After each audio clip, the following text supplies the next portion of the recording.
परमात्मा या ईश्वर एक ही है, परमेश्वर भगवान, लेकिन वो हर एक जीवात्मा के हृदय में परमात्मा के रूप में भी विराजमान है। वो है एक ही, लेकिन फिर भी वो सभी जीवों के हृदय में भी परमात्मा के रूप में है। म्यूट कर लीजिए माता जी, हो गया, थैंक यू। और दूसरा चीज कि आत्मा और परमात्मा कभी एक नहीं हो सकता। आत्मा हमेशा उसका वो क्षर होता है, मतलब उसका पतन हो सकता है, जबकि परमात्मा जो होता है, ईश्वर जो है वो अक्षर है, उसका कभी पतन नहीं होता। यदि आत्मा और परमात्मा एक जैसा ही होता, जैसा कि मायावादियों का कहना है कि है ना, मैं भी भगवान हूँ, तुम भी भगवान हो, सभी भगवान है ना, तो भगवान और यदि जीवात्मा एक हो जाता है तो फिर यहाँ पर गुरु और शिष्य का कोई संबंध बनाने की कोई आवश्यकता नहीं थी। यदि दोनों एक ही है तो फिर क्यों गुरु और शिष्य का संबंध है? नहीं हो, ये तो गलत हो गया फिर।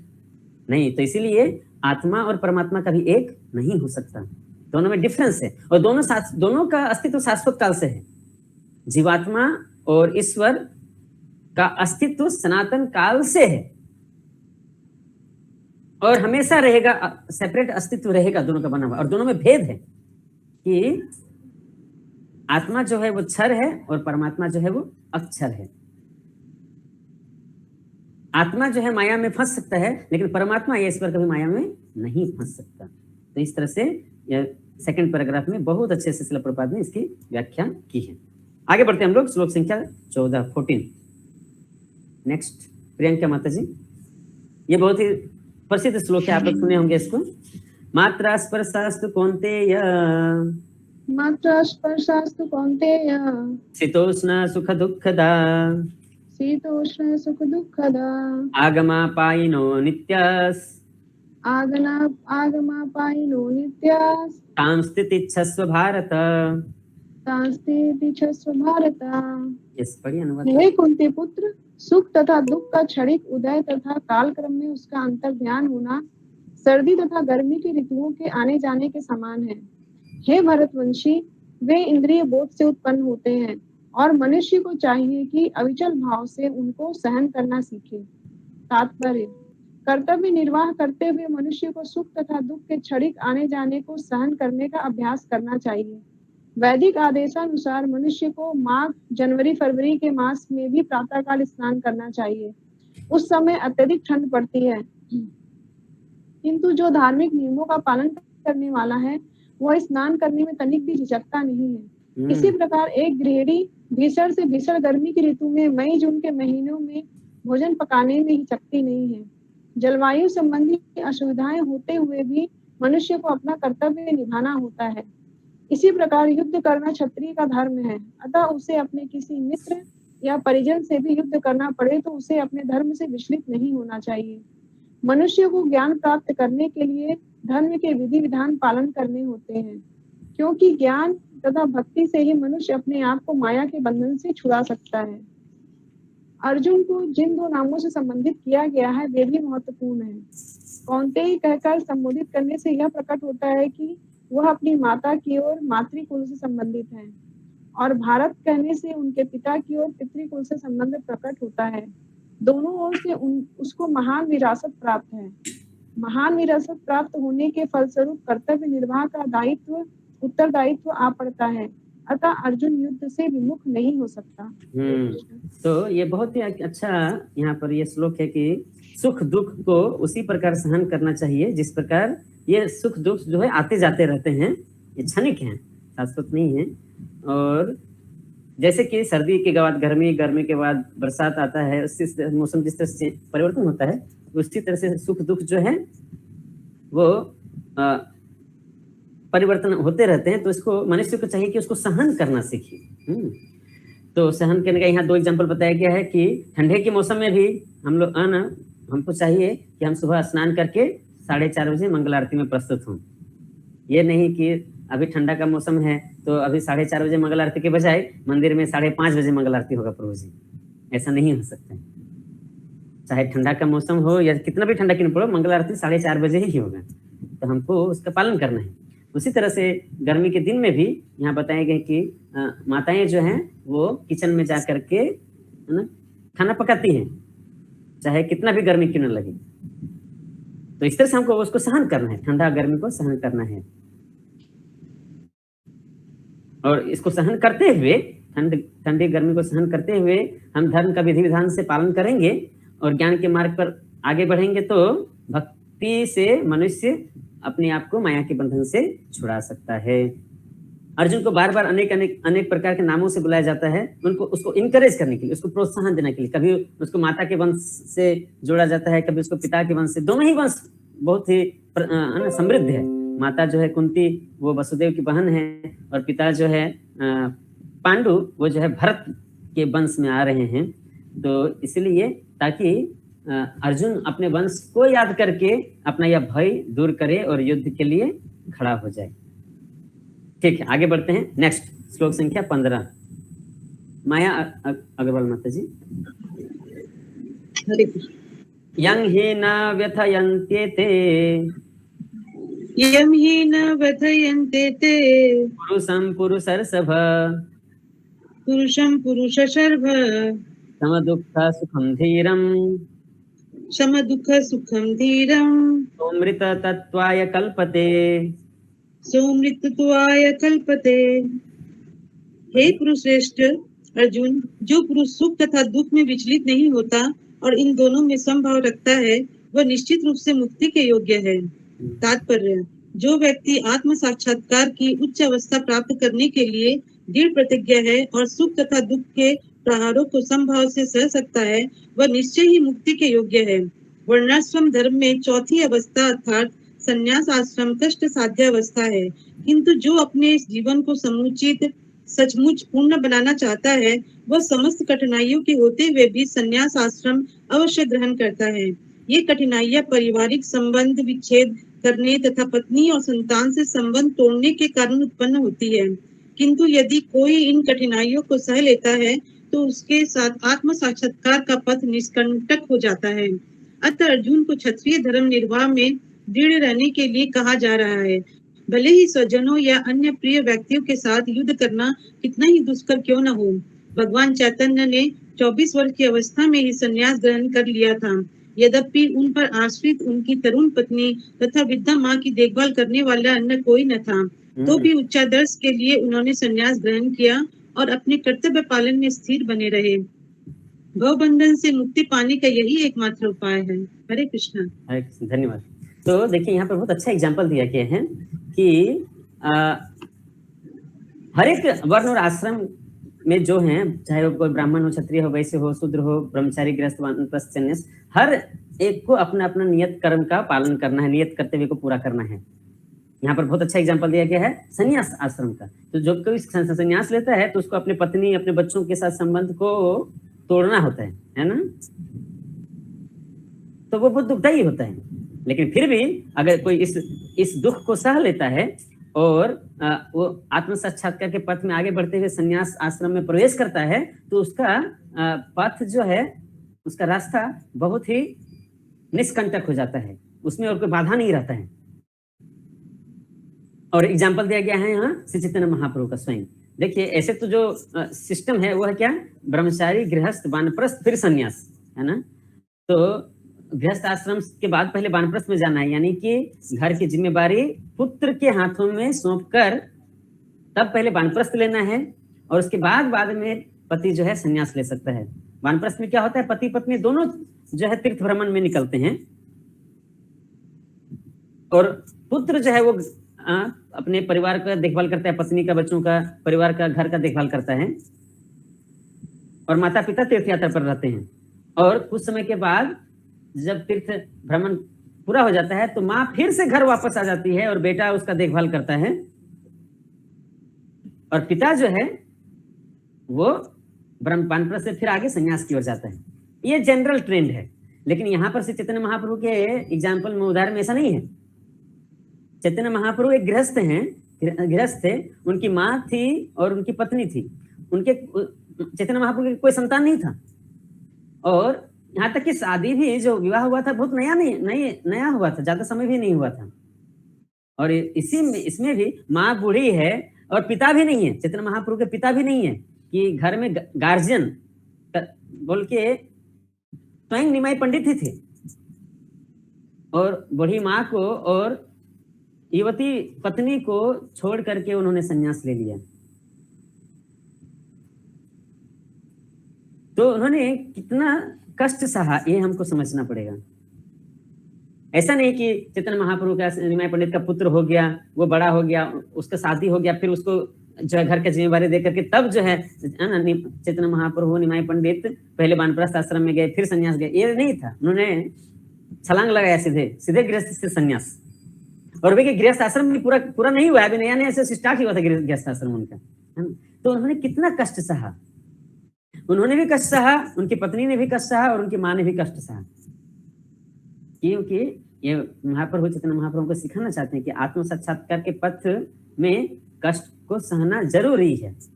तो यदि एक सन्यासी को कितना कष्ट सहना पड़ता है, तो उसी तरह से अर्जुन एक क्षत्रिय है, उसको क्या कष्ट नहीं सहना चाहिए युद्ध करने के लिए? जब चैतन्य महाप्रभु अपनी माँ को और अपनी पत्नी को इतना दुख देना पड़ा उनको संन्यास आश्रम प्रवेश करने के लिए, तो क्या अर्जुन जो है धर्म युद्ध लड़ने के लिए अपने गुरु और अपने पितामह को दुख नहीं दे सकता, और वो क्या उस दुख को सहन नहीं कर सकता? यह यहाँ हमको समझना है। जो इन सुख दुख में विचलित नहीं होता वही धीर कहलाता है। तो इसलिए धीर होने की आवश्यकता है। तो चैतन्य महाप्रभु अपने जीवन से दिखाते हैं कि धीर होना है, और अर्जुन को भी यहाँ पर उसी तरह से धीर होने के लिए भगवान श्री कृष्ण कह रहे हैं। आगे बढ़ते हैं, नेक्स्ट श्लोक संख्या 16 किरण माता जी, सॉरी। हरे कृष्णा प्रभु जी। आप पहले अपना वीडियो ऑन कीजिए। ऑन है वीडियो? वीडियो तो ऑन नहीं दिख रहा है, वीडियो ऑन है क्या? चेक कीजिए। अब दिख रहा है? ऑन है? देख क्यों नहीं रहा? ऑन ही तो है। हरे कृष्णा प्रभु जी, आपकी वीडियो भी ऑफ दिख रही है, अभी कुछ नेटवर्क इशू हुआ है। अच्छा, ऑन है मेरा तो, दिखाई दे रहा है आप सबको? नहीं, आपका भी ऑन नहीं दिख रहा। प्रभु नहीं दिखाई दे रहा माता जी, ऑन नहीं है आपको? इधर से तो ऑन ही है वाईफाई। हाँ माता जी और प्रभु जी, आप दोनों का वीडियो दिख रहा है मेरे को। हाँ मेरा तो ऑन ही है, स्टार्टिंग से ऑन दिख रहा है, किसी का भी नहीं दिख रहा है। किसी का भी नहीं दिख रहा है, सबका दिख रहा है। अच्छा अतुल प्रभु, आप स्क्रीन शेयरिंग ऑफ कीजिए थोड़ा देर के लिए। अब आपका दिख रहा है प्रभु जी? हाँ अभी सबका दिख रहा है तो अब दिख रहा है प्रभु जी। ओके ठीक है, फिर से दिख रहा है सब। ठीक है, फिर से अतुल प्रभु स्क्रीन शेयर कीजिए। ऐसे कभी हो सकते हैं, सब टेक्निकल चीजें नो। किरण माता जी, श्लोक संख्या 16 नासतो विद्यते भावो, नास्तो विद्यते भावो, ना भावो विद्यते सतः, ना भावो विद्यते सतः, उभयोरपि दृष्टोऽन्तः, उभयोरपि दृष्टोऽन्तः, त्वन्योस्तत्त्वदर्शिभिः, तन्यो तत्वदर्शनभिः।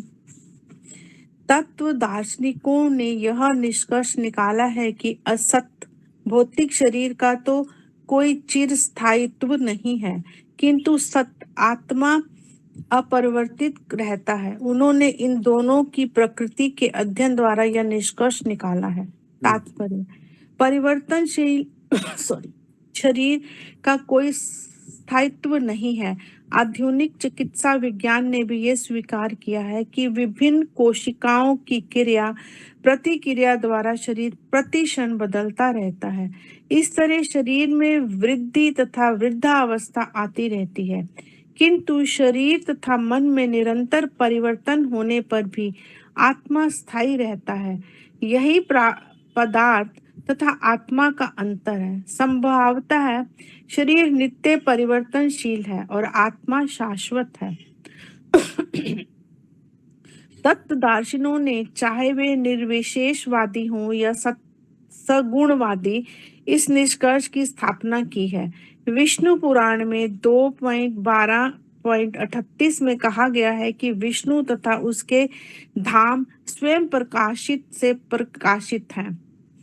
ज्योतिषी ऋषि विष्णु भू नानी विष्णु सत्य तथा असत शब्द आत्मा तथा भौतिक पदार्थ के ही घोतक हैं। सभी तत्वदर्शियों की यह स्थापना है। यहीं से भगवान द्वारा अज्ञान से मोहग्रस्त जीवों को उपदेश देने का शुभ आरंभ होता है। अज्ञान को हटाने के लिए आराधक तथा आराध्य के बीच पुनः शाश्वत संबंध स्थापित करना होता है और फिर अंश रूप जीवों तथा श्री भगवान के अंतर को समझना होता है। कोई भी व्यक्ति आत्मा के अध्ययन द्वारा परमेश्वर के स्वभाव को समझ सकता है। आत्मा तथा परमात्मा का अंतर अंश तथा पूर्ण के अंतर के रूप में है। वेदांत सूत्र तथा श्रीमद् भागवत में परमेश्वर को समस्त उद्भवों प्रकाश का मूल माना गया है। ऐसे उद्भवों का अनुभव परा तथा अपरा प्रकृति के क्रमों द्वारा किया जाता है। जीव का संबंध परा प्रकृति से है, जैसा कि 7वें अध्याय से स्पष्ट होगा। यद्यपि शक्ति तथा शक्तिमान में कोई अंतर नहीं है, किंतु शक्तिमान को परम माना जाता है और शक्ति या प्रकृति को गुण। अतः सारे जीव उसी तरह परमेश्वर के सदैव अधीन रहते हैं, जिस तरह सेवक स्वामी के या शिष्य गुरु के अधीन रहता है। अज्ञान अवस्था में ऐसे स्पष्ट ज्ञान को समझ पाना असंभव है। अतः ऐसे अज्ञान को दूर करने के लिए सदा सर्वदा के लिए जीवों को प्रबुद्ध होने हेतु भगवान भगवत गीता का उपदेश देते हैं। हरे कृष्णा। हरे कृष्ण, थैंक यू।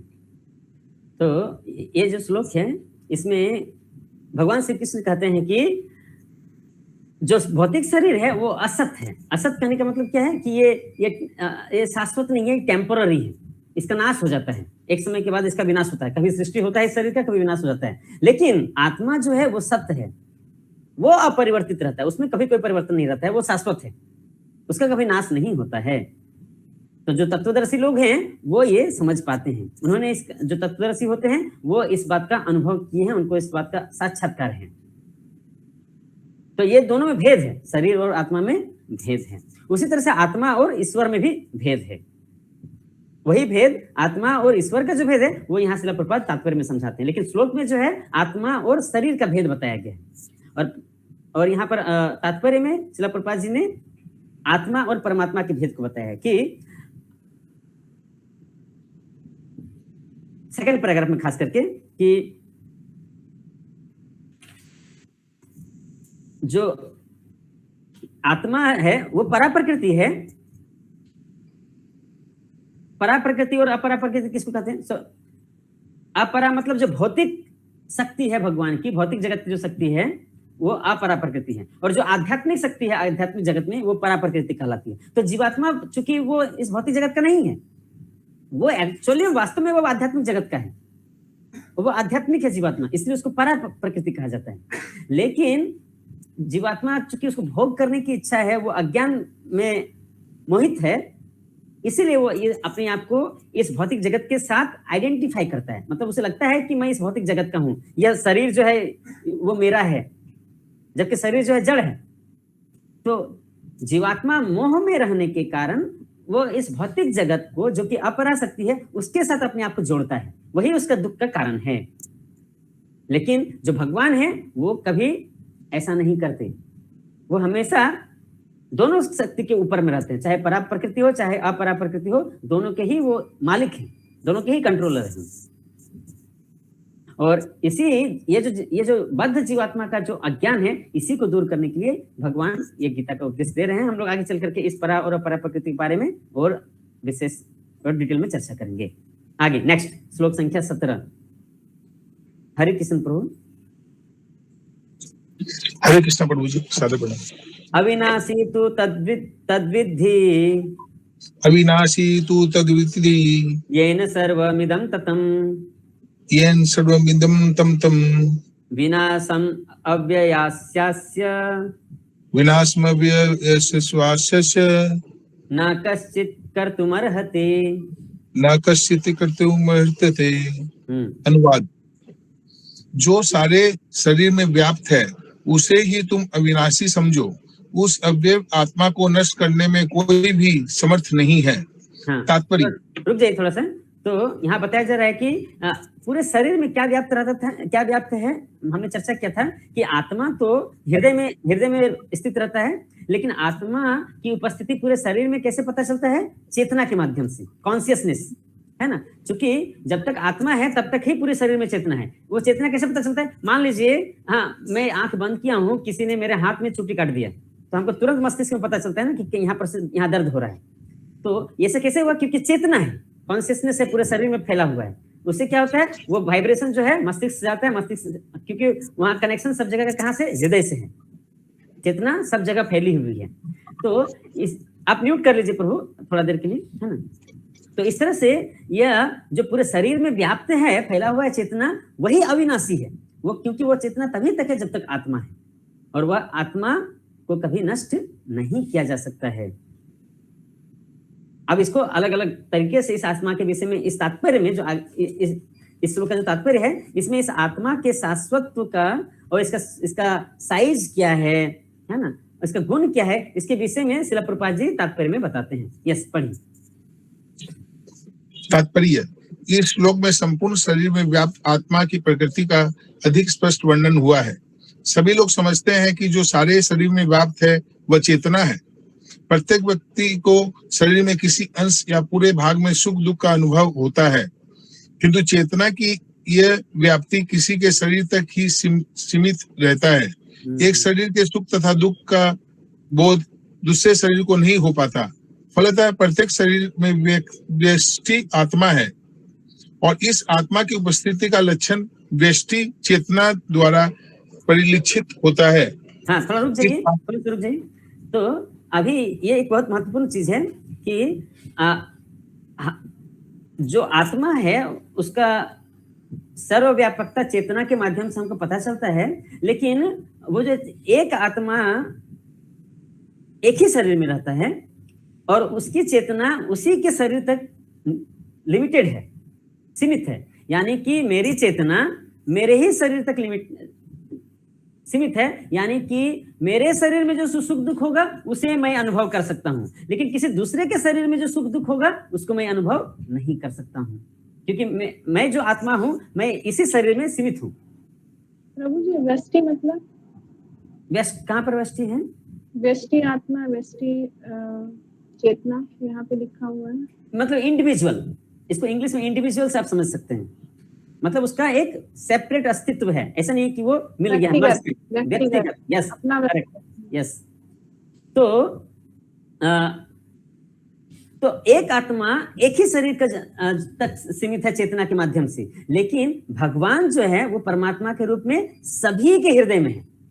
तो इसीलिए भगवान को सभी के सुख दुख के बारे में जानकारी है, क्योंकि वो भगवान सभी के हृदय में परमात्मा के रूप में है और उनको सभी जीवों के शरीर के बारे में मालूम है। ये अंतर है जीवात्मा में और ईश्वर में। ठीक है, आगे बढ़िए।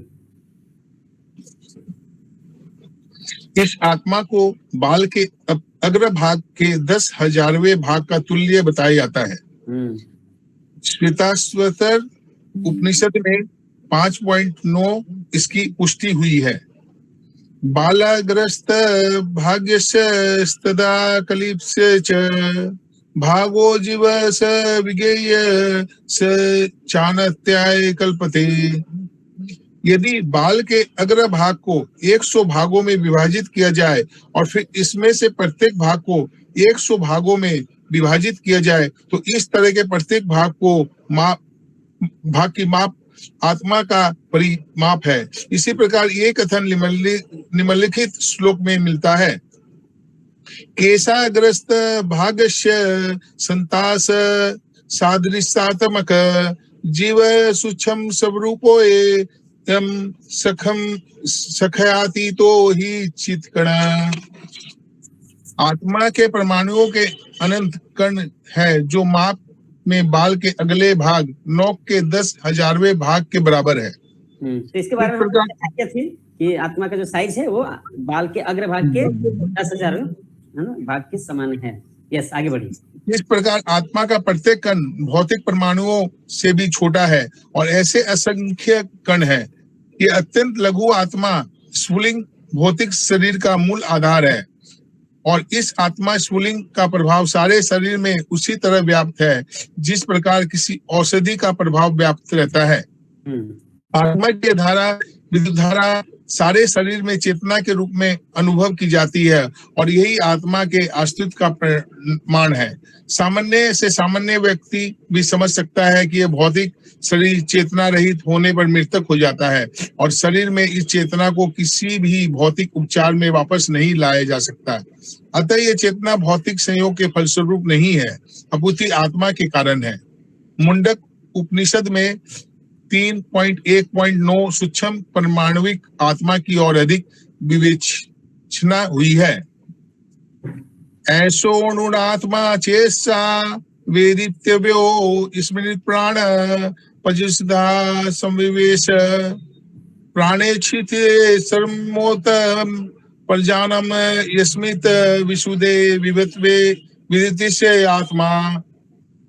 आत्मा आकार में अणु तुल्य है जिसे पूर्ण बुद्धि के द्वारा जाना जा सकता है। ये अणु आत्मा 5 प्रकार के प्राणों में तैर रहा है। प्राण, अपान, व्यान, समान तथा उद्दान।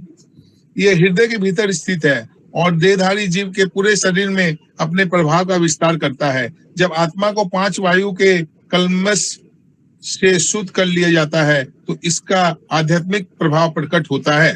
तो यहाँ पर जो 5 प्रकार का वायु बोला गया है, प्राण, अपान, व्यान, समान और उदान, यह हमारे शरीर में 5 प्रकार के एयर फंक्शनिंग होता है।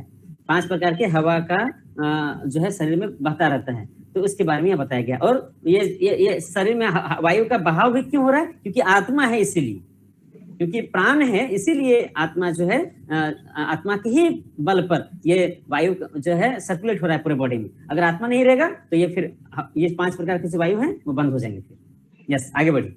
हठ योग का प्रयोजन विविध आसनों द्वारा उन 5 प्रकार के प्राणों को नियंत्रित करना है जो आत्मा को घेरे हुए है। ये योग किसी भौतिक लाभ के लिए नहीं, अपितु भौतिक आकाश के बंधन से अणु आत्मा की मुक्ति के लिए किया जाता है। इस प्रकार अणु आत्मा को सारे वैदिक साहित्य ने स्वीकारा है और प्रत्येक बुद्धिमान व्यक्ति अपने व्यवहारिक अनुभव से इसका प्रत्यक्ष अनुभव करता है।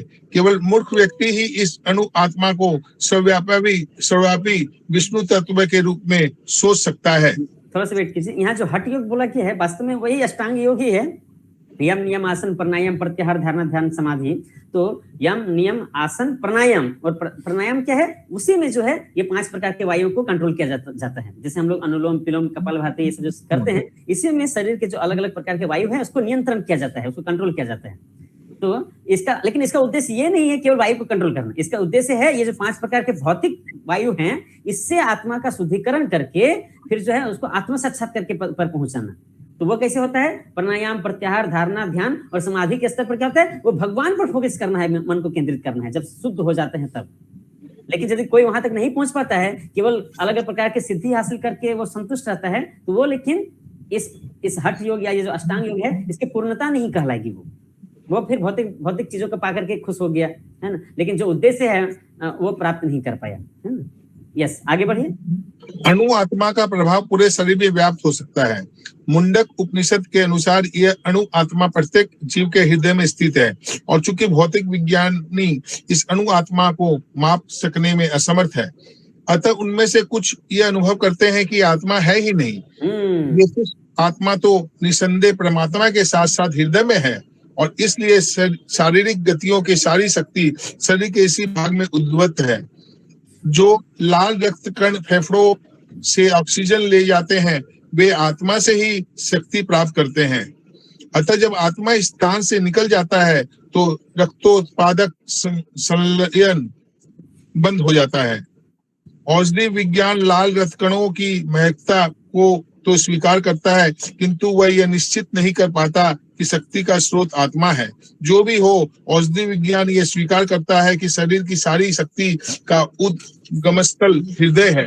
हाँ, वेट कीजिए थोड़ा। तो जो मॉडर्न एजुकेशन जो साइंस है, मॉडर्न मेडिकल साइंस है, वो ये तो स्वीकार करता है कि पूरा शरीर में जो ब्लड का सर्कुलेशन हो रहा है, क्योंकि जितने भी नसें हैं वो सारे कनेक्टेड कहाँ से हैं? हृदय से, हार्ट से कनेक्टेड है।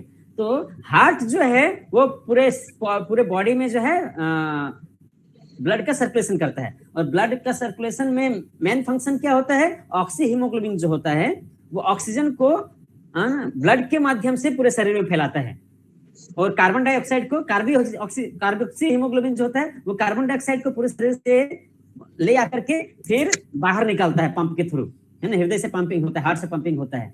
तो मतलब कहने का मतलब ये है कि हम सांस लेते हैं तब ऑक्सीजन आता है अंदर, और हार्ट के पंपिंग के द्वारा वो ऑक्सीजन ऑक्सी हीमोग्लोबिन में मिक्स होकर के पूरे शरीर में फैलता है ब्लड के माध्यम से, ये ठीक है। और उसी प्रकार जो फिर से जब वो जो ब्लड है फिर वापस जब हार्ट की तरफ आता है तो पूरे शरीर से कार्बन डाइऑक्साइड को लेकर के वो कार्बोक्सी हीमोग्लोबिन जो बनता है कॉर्पसेल्स वो हार्ट में जाता है, और वहां से पंपिंग करके फिर कार्बन डाइऑक्साइड बाहर आता है। यहाँ तक मॉडर्न साइंस जो है स्वीकार करता है, मेडिकल साइंस। लेकिन जब प्रश्न उठता है, जो मेजर क्वेश्चन है वो ये है कि हार्ट कैसे पंपिंग करता है ब्लड को पूरे बॉडी में, हार्ट में एनर्जी कहाँ से आता है, this is the main question. उसका जवाब वो नहीं दे पाता है मेडिकल साइंस, हार्ट में वो एनर्जी कहाँ से आता है। लेकिन देखिए अभी जीवित है तो हार्ट पंपिंग हो रहा है, लेकिन अचानक से क्या होता है, वो हार्ट पंप करना बंद कर देता है, आदमी मृत पड़ा हुआ है। ऐसे क्या बदल गया तुरंत कि हार्ट पंपिंग करना बंद कर दिया, ऐसे क्या चला गया शरीर से बाहर, इसको नहीं समझ पा रहे हैं मॉडर्न साइंस। और वही है आत्मा जो हृदय के ही स्थान में विराजमान रहता है। ठीक है, आगे बढ़िए नेक्स्ट। पूर्ण आत्मा के ऐसे अणुकणों की तुलना सूर्य प्रकाश के कणों से की जाती है। इस सूर्य प्रकाश में असंख्य तेजोमयी अणु होते हैं। इसी प्रकार परमेश्वर के अंश उनकी किरणों के परमाणु स्फुलिंग है और प्रभा या पराशक्ति कहलाते हैं। अतः चाहे कोई वैदिक ज्ञान का अनुगामी हो या आधुनिक विज्ञान का, वह शरीर में आत्मा का अस्तित्व को नकार नहीं सकता। भगवान ने स्वयं भगवद गीता में आत्मा के इस विज्ञान का विशद वर्णन किया है। हरे कृष्ण प्रभु। हरे कृष्ण, थैंक यू। नेक्स्ट हम लोग आगे बढ़ते हैं, श्लोक संख्या 18। रेखा माता जी।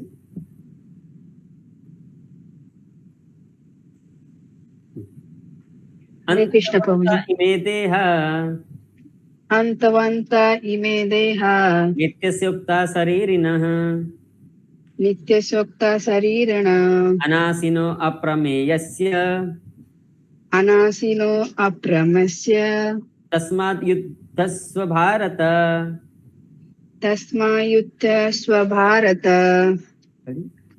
हे अविनाशी अप्रेम्य तथा शाश्वत जीव के भौतिक शरीर का अंत अस्वभावी है। अतः हे भरतवंशी युद्ध करो। तात्पर्य, भौतिक शरीर स्वभाव से नाशवान है, ये तत्क्षण नष्ट हो जाता है और 100 वर्ष बाद भी ये केवल समय की बात है। इसे अनंत काल तक बनाए रखने की कोई संभावना नहीं है। किंतु आत्मा इतना सूक्ष्म है कि इसे शत्रु देख भी नहीं सकता। मरना तो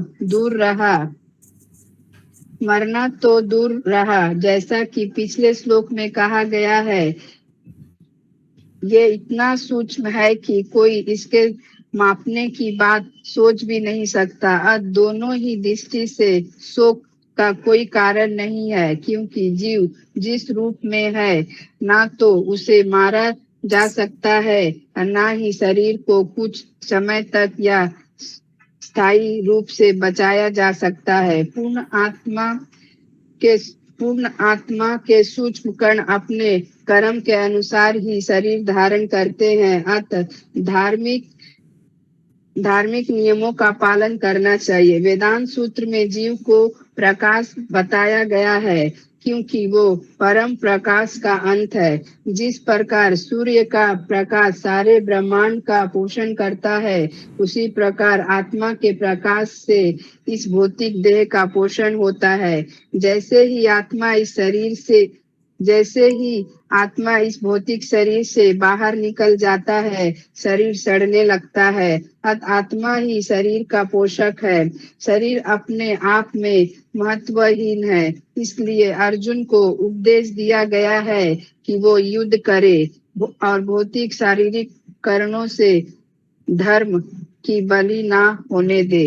हरे कृष्ण प्रभु जी। हरे कृष्ण, थैंक यू। इसमें जो इम्पोर्टेंट सेंटेंस है वो यह है कि आत्मा जो है अपने पूर्व जन्मों के कर्मों के अनुसार अलग अलग प्रकार के शरीर धारण करता है। इसीलिए धार्मिक नियमों का पालन करना चाहिए। हमें जीवन जो है धर्म के अनुसार जीना चाहिए। अगर धर्म के अनुसार जीवन जिएंगे तब जाकर के अगला शरीर अच्छा मिलेगा। नहीं तो अगर अधर्म के पथ पर कोई चलता है तो उसका अगला जन्म जो है वो और अधिक दुखदायी होता है। और क्योंकि यह शरीर नाशवान है, शरीर की तो एक दिन मृत्यु होगी, और आत्मा चूंकि शाश्वत है, वह एक शरीर को छोड़ के दूसरा शरीर धारण करता है। तो अगर वो आत्मा जिस शरीर में है उसमें अगर धर्म का पालन करते, खास करके ये मनुष्य के लिए बताया गया है, अगर मनुष्य शरीर पाकर के हम धर्म का पालन करेंगे तो हमारा जो है ऊर्ध्वगति होगा अगले जीवन में।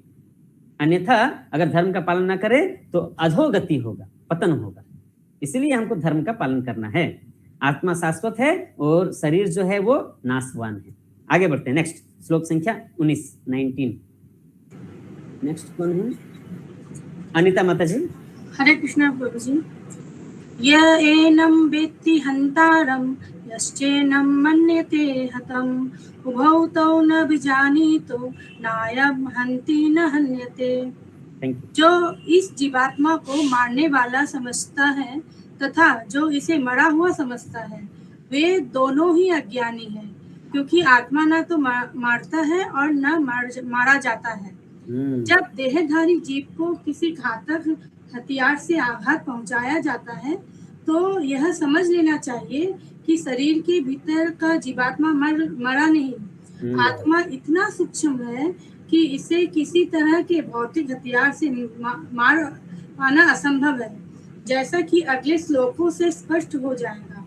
न ही जीवात्मा अपने आध्यात्मिक स्वरूप के कारण बद्ध है, जिसे मारा जाता है या जिसे मरा हुआ समझा जाता है।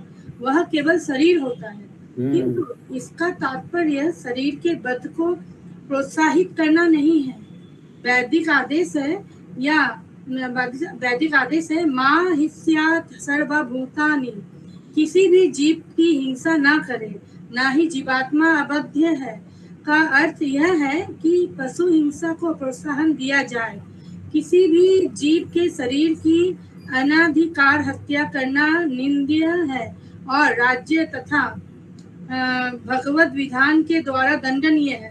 किंतु अर्जुन को तो धर्म के नियमानुसार मारने के लिए नियुक्त किया जा रहा था, किसी पागलपन वश नहीं। हाँ, थैंक यू।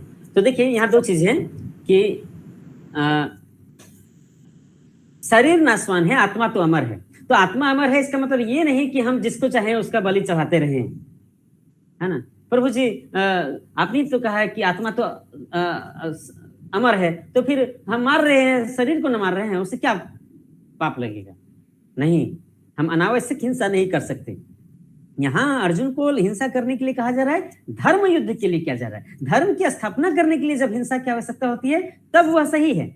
लेकिन यदि हिंसा अनावश्यक रूप से किया जाए केवल है ना जिह्वा के लालच को पूरा करने के लिए, तो वह हिंसा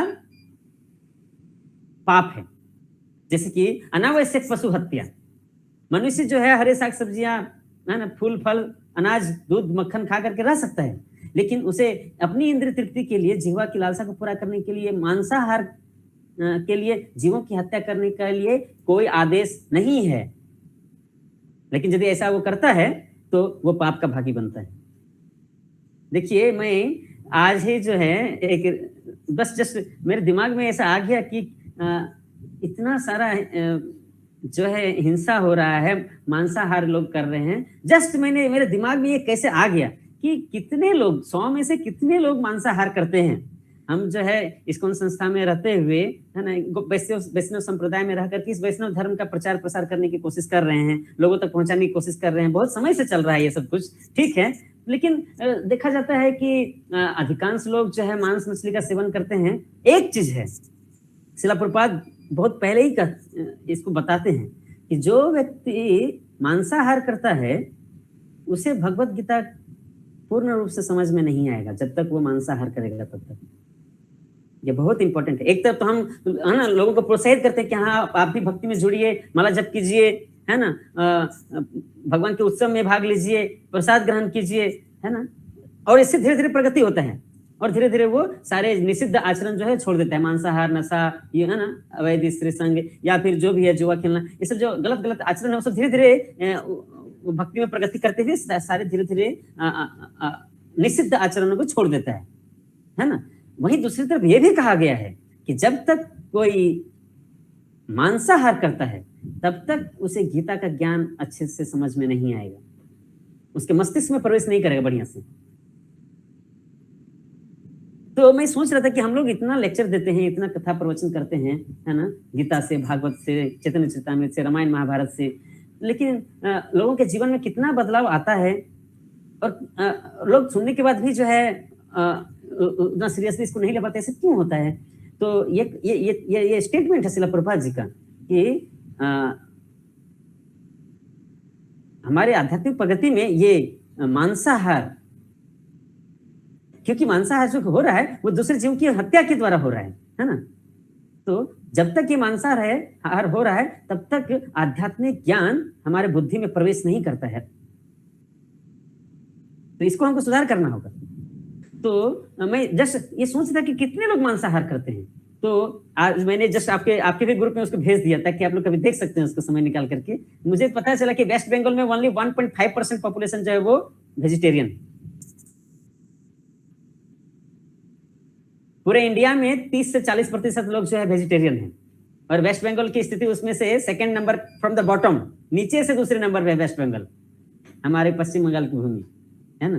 तो अभी हम अनुमान लगा सकते हैं कि समाज की क्या स्थिति है। तो हम कितने सौभाग्यशाली हैं कि somehow or other किसी कारणवश भक्तों की कृपा से हमें यह समझ में आ गया कि ये मांसाहार ठीक नहीं है, और हमने अपना जीवन जो है एक दूसरे दिशा में परिवर्तित कर लिया है जिसमें हम सात्विक जीवन जी रहे हैं। तो ये हमारा सौभाग्य है। अन्यथा पूरी दुनिया जो है इस तरह से ये मांसाहार, खास करके ये मांसाहार ऐसा है कि पूरी दुनिया इसी में फंसी हुई है। अच्छे अच्छे जगह भी हैं कुछ कुछ, जैसे हमारे ही देश में राजस्थान, गुजरात, ऐसे जगह जो हैं अच्छी जगह भी हैं जहाँ मैक्सिमम लोग जो है वहाँ वेजिटेरियन हैं। तो ऐसे तो हम लोग वेजिटेरियन नॉन वेजिटेरियन की चर्चा नहीं करते, हम तो कृष्ण प्रसाद ग्रहण करते हैं। हाँ भाई, कृष्ण प्रसाद तो ग्रहण करते हैं, लेकिन कृष्ण को भी वही चीज भोग चढ़ाते हैं जो कृष्ण स्वीकार करेंगे। कृष्ण जो है फल फूल साग सब्जी ही खाते हैं, पत्रम पुष्पम फलम तेम। कृष्ण को कभी मांस जो है ना भोग नहीं लगाया जा सकता है, ये भी तथ्य है। मांस, मछली, अंडा, मुर्गा, ये सब जो है भगवान को नहीं भोग लगाया जा सकता है। तो फिर जब उसको भोग नहीं लगा सकते तो वो कभी प्रसाद भी नहीं बन सकता है, तो उसको कभी खाया भी नहीं जा सकता है। यही सत्य है। और हमारा जो मनुष्य शरीर बना है वो भी मांसाहार के लिए नहीं बना हुआ है, तो फिर हम अननेसेसरी क्यों जीवों की हत्या करें? इसको समझना जरूरी है। खास करके लोग मेडिकल का बहाना देते हैं कि अगर मांस मछली नहीं खाएंगे तो शरीर में प्रोटीन कैसे मिलेगा, है ना, शरीर में शक्ति कैसे मिलेगी, शरीर ग्रो कैसे करेगा अच्छे से। ये सब बकवास है। सब ये डॉक्टर भी जो इस तरह का शिक्षा देते हैं वो भी गलत कह रहे हैं, वो भी पाप फैला रहे हैं। और जो लोग इस तरह से ये मेडिकल का बहाना देते हैं कि अरे मीट मछली खाने से ही क्या प्रोटीन मिलता है और शरीर में शक्ति मिलता है क्या? मीट मछली के अलावा भी बहुत सारे ऐसे चीज हैं, शाकाहारी चीजें, जिससे शरीर को स्वस्थ रखा जा सकता है। जबकि उल्टा होता है। कितने मांस मछली खाने से एक एज के बाद सारी बीमारियां आना चालू होती है फिर शरीर में। तो फिर ऐसा, तो ये है हमारा एजुकेशन सिस्टम। पिछले क्लास में एक प्रभु जी ने हम पूछा था, ये है हमारा एजुकेशन सिस्टम जहां ये बताया जाता है कि शरीर को स्वस्थ रखने के लिए मांस मछली खाना जरूरी है। हम प्रभुपाद के भी जीवन में देखते हैं, जब प्रभुपाद बच्चे थे, है ना, अभय, तो उनको एक बार ऐसा बीमारी हो गया कि इतना हाई फीवर था कि मतलब मरने की अवस्था हो गई। तो पिताजी बहुत जो है व्याकुल हो गए, क्या करना पड़ेगा। तो उस समय अंग्रेज का शासन था, एक अंग्रेजी डॉक्टर को लेके आए जिन्होंने अंग्रेजी से शिक्षा की थी, और उसको उन्होंने क्या कहा कि इसको किसका सूप पिलाना पड़ेगा?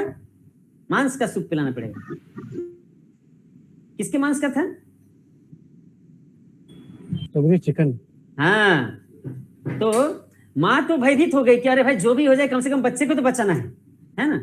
लेकिन पिताजी बहुत कठोर थे, चाहे जो भी हो जाए इसको हम जो है ऐसा नहीं करा सकते। और यहाँ तक कि मुंह में भी डाल दिया गया, लेकिन सारा चीज वोमिटिंग हो गया। भगवान का शुद्ध भक्त है, कैसे ये सब हो सकता है ना। और अंत में क्या किए, फिर उस बच्चे को अपने ही घर के विग्रह के चरणों में समर्पित कर दी। मारो भी राखो भी जो इच्छा तो है। और जैसे ही वहां रखे कुछ समय में जो है अभय ठीक हो जाता है। तो मांस मछली खाने से शरीर स्वस्थ रहेगा ये कौन कहता है? तो इसलिए हमको पहले इन सब चीजों में हमको बहुत स्ट्रांग होना पड़ेगा। दुख की बात यह है कि जिस धरती पर चैतन्य महाप्रभु जन्म लिए हैं, जन्म ग्रहण किए, जिसमें अवतार लिए हैं, उसी धरती पर सबसे अधिक मांसाहार होता है। 2 धाम, एक नवद्वीप धाम जहां पर है पश्चिम बंगाल में, वहीं पर सबसे अधिक जो है नॉन वेजिटेरियनिज्म है, और दूसरा जगन्नाथपुरी धाम जहां स्वयं जगन्नाथ विराजमान है, कलियुग के भगवान, वहां पर सबसे अधिक नॉन वेज चलता है। मतलब शिक्षा की कितनी कमी है। मतलब हमको यही समझना होगा कि भगवत गीता के ज्ञान की कितनी कमी है लोगों के अंदर। उसमें सबसे अधिक ज्ञान की कमी बंगाल और उड़ीसा में ही देखने को मिल रहा है। इसका मतलब ये हुआ तो हम अभी किस स्तर पर हैं? जो भी हो, हम पूरे समाज की चर्चा तो एक तरफ है, लेकिन एटलीस्ट हम अपने जीवन में, अपने घर के लोगों के जीवन में, अपने परिवार में और अपने रिश्ते नातों में ये जागरूकता लाना चाहिए कि क्या सही है और क्या गलत है। भगवत गीता यहाँ कह रहे हैं, श्रील प्रभुपाद तात्पर्य में बता रहे हैं कि अनावश्यक हिंसा नहीं करना है, जीव की हिंसा मत करो, और पशु हत्या को प्रोत्साहन नहीं देना चाहिए। जब तक मांसाहार करते रहेंगे तो अगला जन्म मनुष्य जन्म नहीं मिलेगा, ये एकदम श्योर है। हम लोग पिछले क्लास में भी चर्चा है ना, एक दूसरे क्लास में भगवत गीता क्लास चर्चा करते हैं ना, कि अगला जन्म मनुष्य जन्म मिले, इसके लिए कम से कम जरूरी है कि मांसाहार को बंद किया जाए। एक्चुअली में श्रील प्रभुपाद जी भगवत गीता में ही बताते हैं कि जब व्यक्ति इन 4 नियमों का पालन करने लगता है तभी वो मनुष्य कहलाता है। अगर वो 4 नियमों का पालन नहीं कर रहा है तो वो मनुष्य नहीं कहलाएगा, वो पशु कहलाएगा। तो इसीलिए जो भी हो, हमको ये जो मांसाहार है इसको हमको प्रोत्साहन नहीं देना है। हम तो अपने निजी जीवन में पालन करते, ठीक है, हमको समाज में जागरूकता लाना ही होगा इसके लिए। ये बहुत जरूरी है, ये बहुत जरूरी है। और जब हम पूरा दृढ़ प्रतिज्ञा लेके रहेंगे तो हम जो है कुछ बदलाव ला सकते हैं अपने जीवन में, अपने परिवार में, समाज में जरूर बदलाव आएगा। तो इस पर हमको थोड़ा विचार करना चाहिए। आगे बढ़ते हैं, नेक्स्ट श्लोक संख्या कितना हो गया? 19 हो गया ना, 20 नंबर श्लोक अभी चलेंगे। बिंदु माता जी, रेखा माता जी, अब अपना हाथ नीचे कर लीजिए, आपका हो गया है। आप अपना हरे कृष्ण प्रभु। हरे कृष्ण। श्लोक संख्या 20। ये तो स्क्रीन में कुछ और ही दिखाई दे रहा है प्रभु जी का। कौन स्क्रीन शेयर कर रहे हैं भाई? ठीक, ओके। आपका इतना नॉइज किससे आ रहा है? अच्छा, पंखा बंद करके कर सकते तो अच्छा रहेगा ना, अगर पॉसिबल है। ठीक है, मेरे पीछे दोहराइए। न जायते म्रियते वा कदाचिन, न जायते म्रियते वा कदाचि, नायं भूत्वा भविता वा न भूयः, नायं भूत्वा भविता वा न भूयो, अजो नित्य शाश्वतोऽयं पुराणो, अजो नित्य शाश्वतम एवं पुराणो, न हन्यते हन्यमाने शरीरे, न हन्यते हन्यमाने शरीरे। पढ़िए अनुवाद तात्पर्य। आत्मा के लिए किसी भी काल में ना तो जन्म है ना मृत्यु, वह ना तो कभी जन्मा है ना जन्म लेता है और न जन्म लेगा। वह अजन्मा नित्य शाश्वत तथा पुरातन है। शरीर के मारे जाने पर वह नहीं मारा जाता। तात्पर्य, गुणात्मक दृष्टि से परमात्मा का अणु अंश परम से अभिन्न है। वह शरीर की भांति विकारी नहीं है। कभी कभी आत्मा को स्थायी या कुत्सत कहा जाता है। शरीर में 6 प्रकार के रूपांतर होते हैं।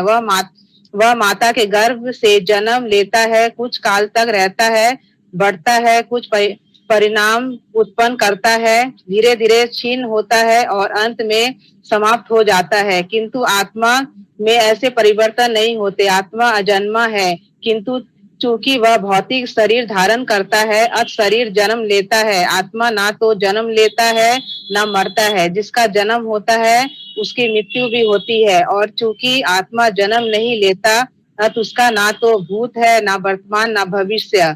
वह नित्य, शाश्वत तथा सनातन है, अर्थात उसके जन्म लेने का कोई इतिहास नहीं है। हम शरीर के प्रभाव में आकर आत्मा के जन्म मरण आदि का इतिहास खोजते हैं। आत्मा शरीर की तरह कभी भी वृद्ध नहीं होता। तथा कथित बीज पुरुष भी अपने में बाल्यकाल का युवावस्था जैसी अनुभूति पाता है। शरीर के परिवर्तनों का आत्मा पर कोई प्रभाव नहीं पड़ता। आत्मा बीज या किसी अन्य भौतिक वस्तु की तरह क्षीण नहीं होता।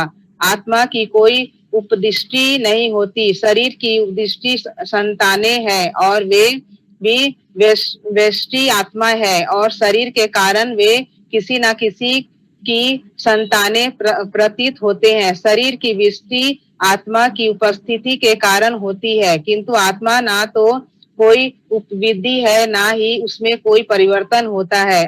आत्मा शरीर के 6 प्रकार के परिवर्तन से मुक्त है। हाँ, थोड़ा रुक जाइए।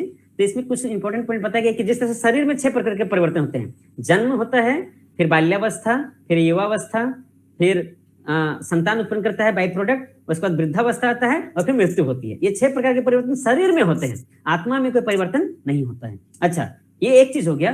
दूसरा चीज, जब 2 शरीर मिलता है, स्त्री और पुरुष का जब मिलन होता है तो एक तीसरे शरीर का निर्माण होता है। ये मैं कह रहा हूं, ध्यान दीजिए। जब 2 शरीर मिलते हैं, स्त्री और पुरुष, तो तीसरे शरीर का निर्माण होता है, आत्मा का निर्माण नहीं होता। हम ये नहीं कह सकते कि जब 2 आत्माएं मिलती हैं, स्त्री और पुरुष का, तब एक तीसरा आत्मा जन्म लेता है, ऐसा नहीं होता।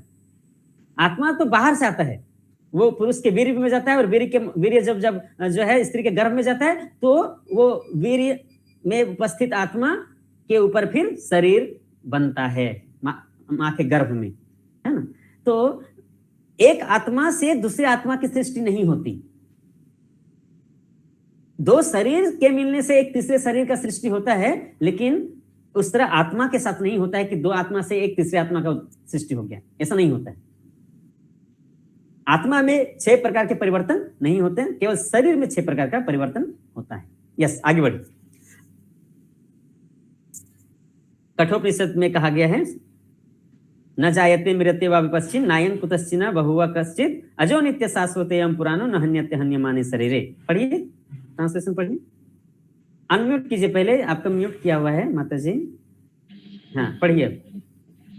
इस श्लोक का अर्थ तथा तात्पर्य भगवत गीता के श्लोक जैसे ही, किंतु इस श्लोक में एक विशिष्ट शब्द विक्षित का प्रयोग हुआ है, जिसका अर्थ है विद्वान या ज्ञानमय। आत्मा ज्ञान से या चेतना से सदैव पूर्ण रहता है। अब चेतना ही आत्मा का लक्ष्य है। यदि कोई हृदय स्थित आत्मा को नहीं खोज पाता, तब भी वह आत्मा की उपस्थिति को चेतना की उपस्थिति से जाना जा सकता है। कभी कभी हम बादलों या अन्य कारणों से आकाश में सूर्य को नहीं देख पाते, किंतु सूर्य का प्रकाश सदैव विद्यमान रहता है। अतः हमें विश्वास हो जाता है कि यह दिन का समय है। प्राप्त काल जो ही आकाश में थोड़ा सा सूर्य प्रकाश दिखलाता है, तो हम समझ जाते हैं कि सूर्य आकाश में है। इसी प्रकार चूंकि शरीर में चाहे पशु के हो या पुरुषों के कुछ ना कुछ चेतना रहती है, अतः हम आत्मा की उपस्थिति को जान लेते हैं, किंतु जीव की यह चेतना परमेश्वर की चेतना से भिन्न है, क्योंकि परम चेतना तो सर्वज्ञ है, भूत वर्तमान तथा भविष्य के ज्ञान से पूर्ण। व्यष्टि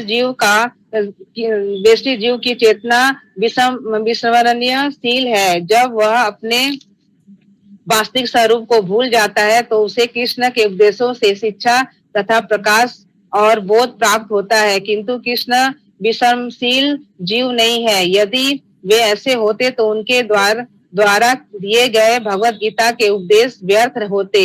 आत्मा के 2 प्रकार है, एक तो अनु आत्मा और दूसरा विभु आत्मा। कठोपनिषद में 1.2.20 इसकी पुष्टि इस प्रकार हुई है।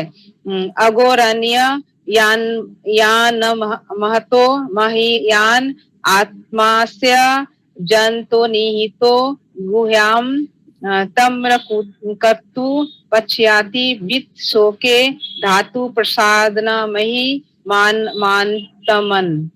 परमात्मा तथा अनु आत्मा दोनों शरीर रूपी उसी वृक्ष में जीव के हृदय में विद्यमान है और उसमें से जो समस्त इच्छाओं तथा शोकों से मुक्त हो चुका है, वही भगवत कृपा से आत्मा की महिमा को समझ सकता है। कृष्ण परमात्मा के भी उद्गम है, जैसा कि अगले अध्यायों में बताया जाएगा, और अर्जुन अनु आत्मा के समान है, जो अपने वास्तविक स्वरूप को भूल गया है। अतः उसे कृष्ण द्वारा या उनके प्रमाणिक प्रतिनिधि गुरु द्वारा प्रबुद्ध किए जाने की आवश्यकता है। हरे कृष्ण प्रभु जी। हरे कृष्ण। इसमें एक चीज बताया गया कि अलग अलग जीवों में का चेतना का विकास जो है वो अलग अलग होता है। जैसे मनुष्य में चेतना का विकास ज्यादा है, ज्यादा डेवलप्ड है कॉन्शियसनेस, लेकिन पेड़ पौधों में उतना कॉन्शियसनेस, उतना चेतना जो उतना विकसित नहीं है। पशुओं में पेड़ पौधों से थोड़ा ज्यादा है, और मनुष्य में पशुओं से भी ज्यादा चेतना का विकास है। ये एक चीज हो गया। और दूसरा, ये जो आत्मा है दो प्रकार का है, अनु आत्मा और विभु आत्मा। मतलब एक ही शरीर में एक जीवात्मा भी है और दूसरा परमात्मा भी है, जिसको विभु आत्मा कहा गया है, और अनु आत्मा जीवात्मा को कहा गया है। तो इस तरह से आत्मा के विषय में यहाँ पर बहुत विस्तार से विज्ञान को समझाया गया है। तो हम लोग आगे बढ़ेंगे। नेक्स्ट श्लोक संख्या 21। नेक्स्ट प्रीति माता जी। हरे कृष्ण प्रभु। वेदा विनाशिनम नित्यम वेदा विनाशिनम नित्यम या एनम जमव्ययम या एनम अजम आभ्यम कथं स पुरुषः पार्थ कथम पुरुष पार्थ कं घातयति हन्तिकम् कम घातयति हन्तिकम। हे पार्थ, जो व्यक्ति यह जानता है कि आत्मा अविनाशी, अजन्मा, शाश्वत तथा अव्यय है, वह भला किसी को कैसे मार सकता है या मरवा सकता है। तात्पर्य, परंतु प्रत्येक वस्तु की समुचित उपयोगिता होती है, और जो ज्ञानी होता है वह जानता है कि किसी वस्तु का कहाँ और कैसे प्रयोग किया जाए। इसी प्रकार हिंसा की भी अपनी उपयोगिता है, और इसका उपयोग इसे जानने वाले पर निर्भर करता है।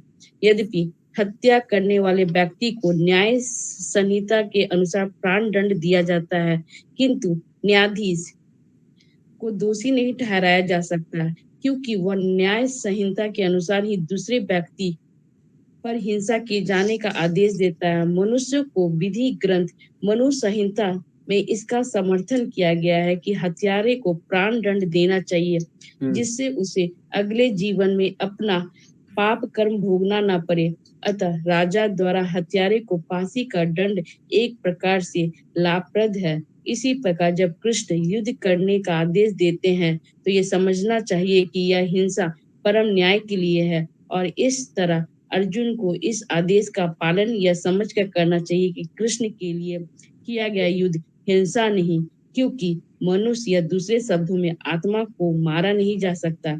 अतः न्याय के लिए हेतु तथा कथित हिंसा की अनुमति है। शल्य क्रिया का प्रयोजन रोगी को मारना नहीं, अपितु उसको स्वस्थ बनाना है। अतः कृष्ण के आदेश पर अर्जुन द्वारा किए जाने वाला युद्ध पूरे ज्ञान के साथ हो रहा है, उससे फल की संभावना नहीं है। हरे कृष्ण।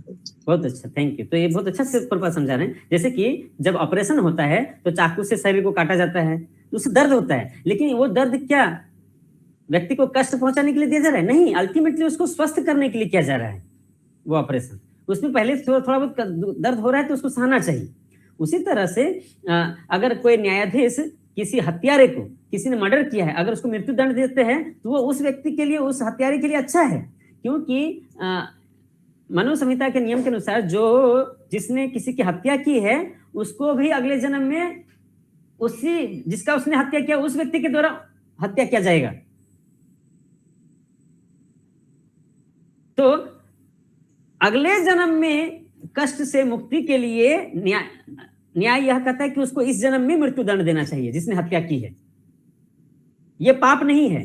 अगर किसी हत्यारे को मृत्यु दंड मिलता है तो उसके लिए अच्छा है, उस हत्यारे के लिए, क्योंकि उससे क्या होगा, जब उसको अगला जन्म मिलेगा तब उसको उस जीवन में फिर हत्या नहीं किया जाएगा।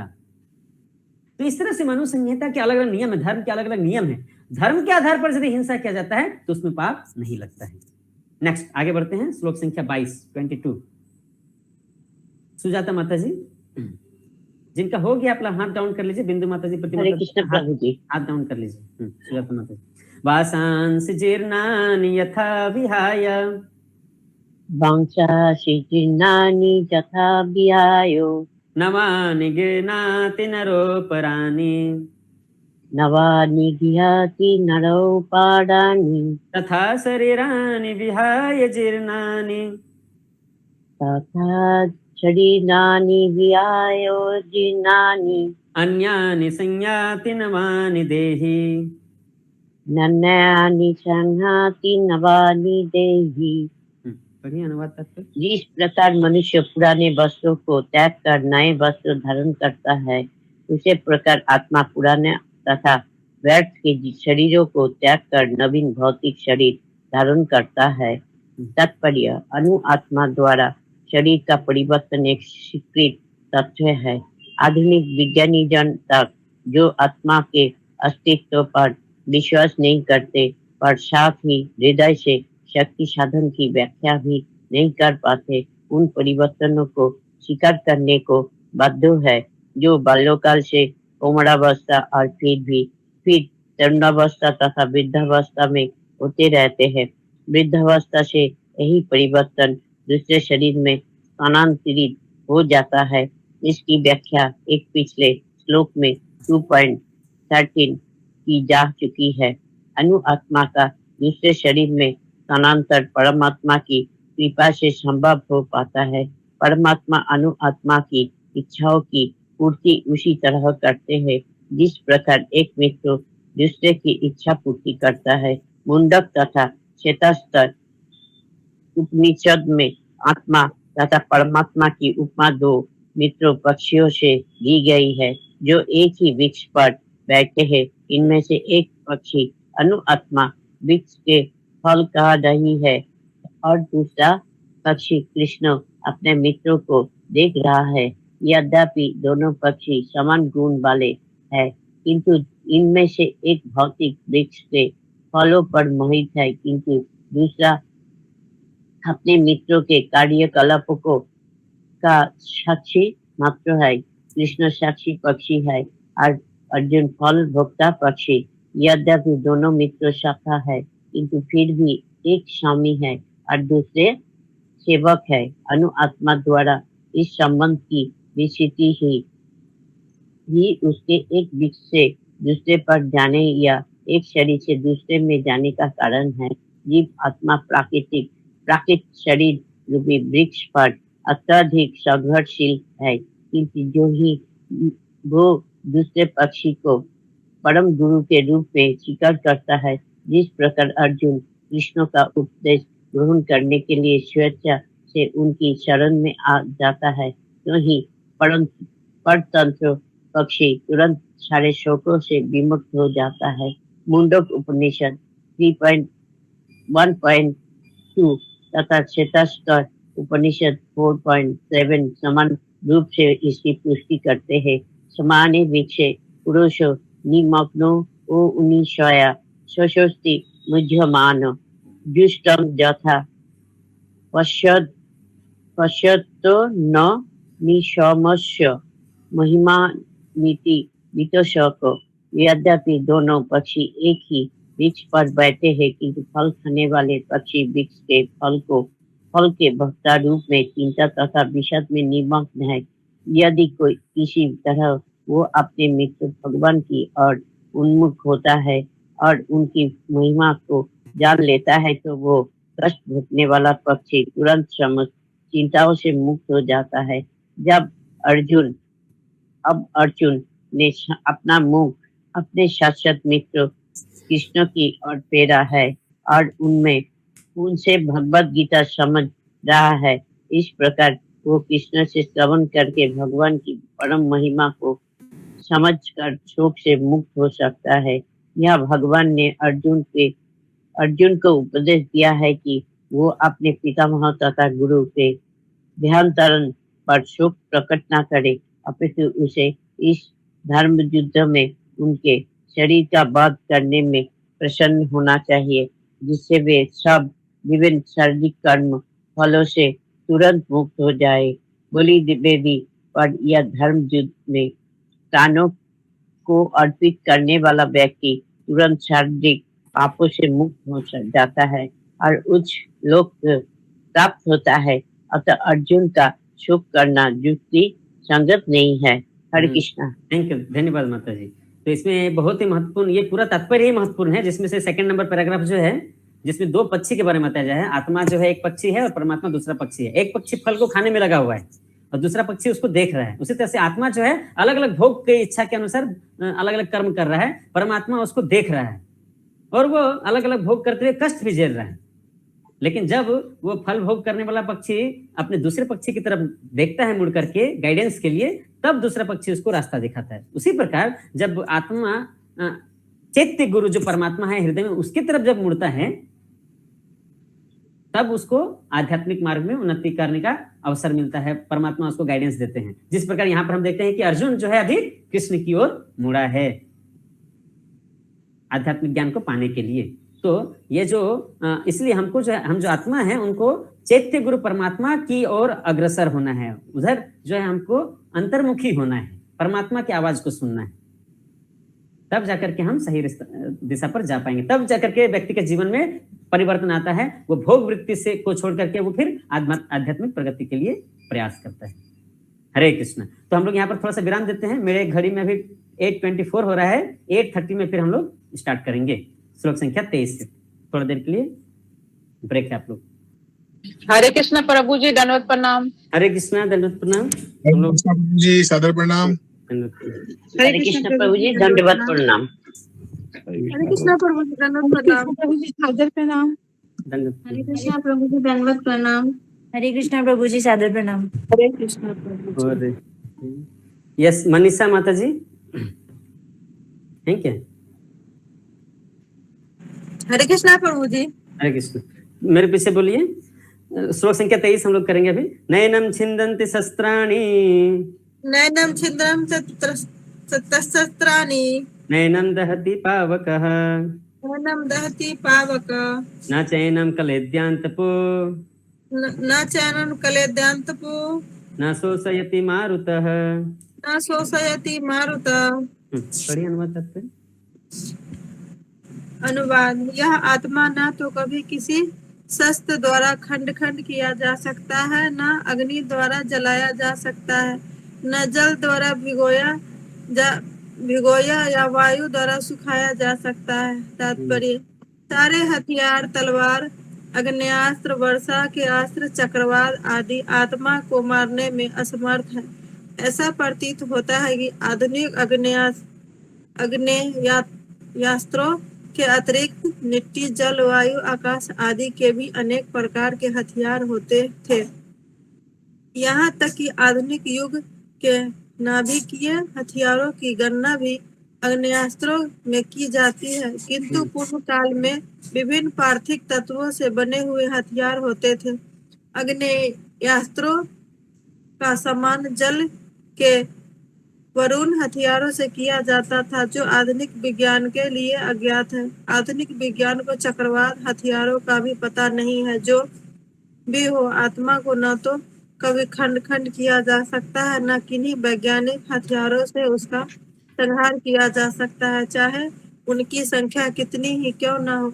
मायावादी इसकी व्याख्या नहीं कर सकते कि जीव किस प्रकार अपने अज्ञान के कारण उत्पन्न हुआ और तत्पश्चात माया की शक्ति से आवृत हो गया। न ही आदि परमात्मा से जीवों को विलग कर पाना संभव था। प्रत्युत सारे जीव परमात्मा से विलग हुए अंश हैं। चूंकि वे सनातन अनु आत्मा है, अतः माया द्वारा आवृत होने की उनकी प्रवृत्ति स्वाभाविक है और इस तरह से भगवान की संगति से पृथक हो जाते हैं। जिस प्रकार अग्नि से स्फुलिंग अग्नि से विलग होते ही बुझ जाते हैं, यद्यपि इन दोनों के गुण समान होते हैं। बराह पुराण में जीवों को परमात्मा का भिन्न अंश कहा गया है। भगवत गीता के अनुसार भी वे शाश्वत रूप से ऐसे ही हैं।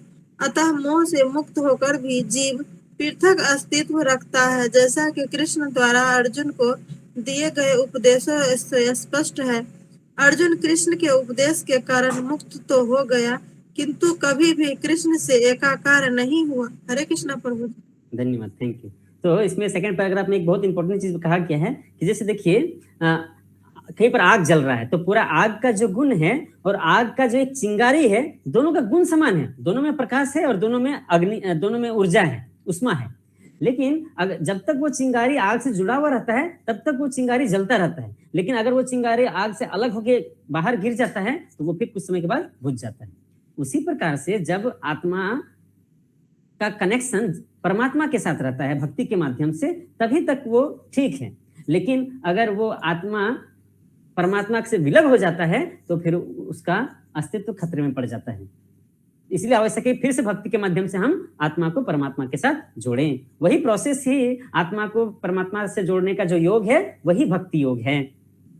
जैसे कि और एक एग्जांपल दिया जाता है कि अगर जब तक पेड़ का पत्ता जब तक पेड़ के टहनी से जुड़ा हुआ है तब तक वो हरा भरा रहता है। अगर वो पत्ता टहनी से अलग हो जाए, पेड़ की डाली से टूट करके अलग हो जाए तो कुछ ही दिन में वो सूख करके खत्म हो जाता है। तो इसीलिए जरूरी है कि हम अपने आप को जोड़ के रखें। इसी को योग कहा जाता है। योग का अर्थ है एडिशन, मतलब आत्मा का परमात्मा के साथ जो योग है वही भक्ति योग है। इसी पर यहाँ जोर दिया गया है। आगे बढ़ते हैं। नेक्स्ट श्लोक संख्या 24 जितेंद्र प्रभु। अच्छेद्योयम अदाह्योयम अच्छेद अयम अध्याय अक्लेद्यो अशोष्य एव च अक्लेद्य अशोष्य एव च नित्य सर्वगतः स्थाणुर् नित्य सर्वगतः स्थानो अचलोऽयं सनातनः अचल अयम सनातना। यह आत्मा अखंडित तथा अघुलनशील है। इसे ना तो जलाया जा सकता है ना ही सुखाया जा सकता है। यह शाश्वत, सर्वव्यापी, अविकारी, स्थिर तथा सदैव एक सा रहने वाला है। तात्पर्य, अनु आत्मा के इतने सारे गुण यही सिद्ध करते हैं कि आत्मा पूर्ण आत्मा का अनु अंश है और बिना किसी परिवर्तन के निरंतर उसी तरह बना रहता है। इस प्रसंग में अद्वैतवाद का वहत करना कठिन है, क्योंकि अनु आत्मा कभी भी परम आत्मा के साथ मिलकर एक नहीं हो सकता। भौतिक कल्मश से मुक्त होकर अनु आत्मा भगवान के तेज की किरणों की आध्यात्मिक स्फुलिंग बनकर रहना चाह सकता है, किंतु बुद्धिमान जीव तो भगवान की संगति करने के लिए वैकुंठ लोक में प्रवेश करता है। हाँ, थोड़ा रुक जाइए, थोड़ा सा वेट कीजिए। तो यहाँ पर बताया जा रहा है कि ये जो है कि ये लास्ट में जो बताया जा रहा है कि अनु आत्मा भगवान के तेज किरणों की आध्यात्मिक स्फुलिंग बन करके, इसको बहुत समझना इंपॉर्टेंट है। देखिए, भगवान जो है अपने धाम में है, वैकुंठ धाम में या गोलोक वृंदावन धाम में, भगवान के शरीर से जो ज्योति निकल रही है उसी ज्योति से पूरा वैकुंठ धाम यानी कि पूरा वैकुंठ प्लेनेट जो लोक है वो भी प्रकाशित हो रहा है, या गोलोक वृंदावन धाम भी प्रकाशित हो रहा है। और वही प्रकाश उस गोलोक वृंदावन धाम या वैकुंठ लोक से बाहर भी प्रकाशित हो रहा है। वैकुंठ के बाहर भी प्रकाश, वही प्रकाश जा रहा है जिसको हम लोग ब्रह्म ज्योति कहते हैं।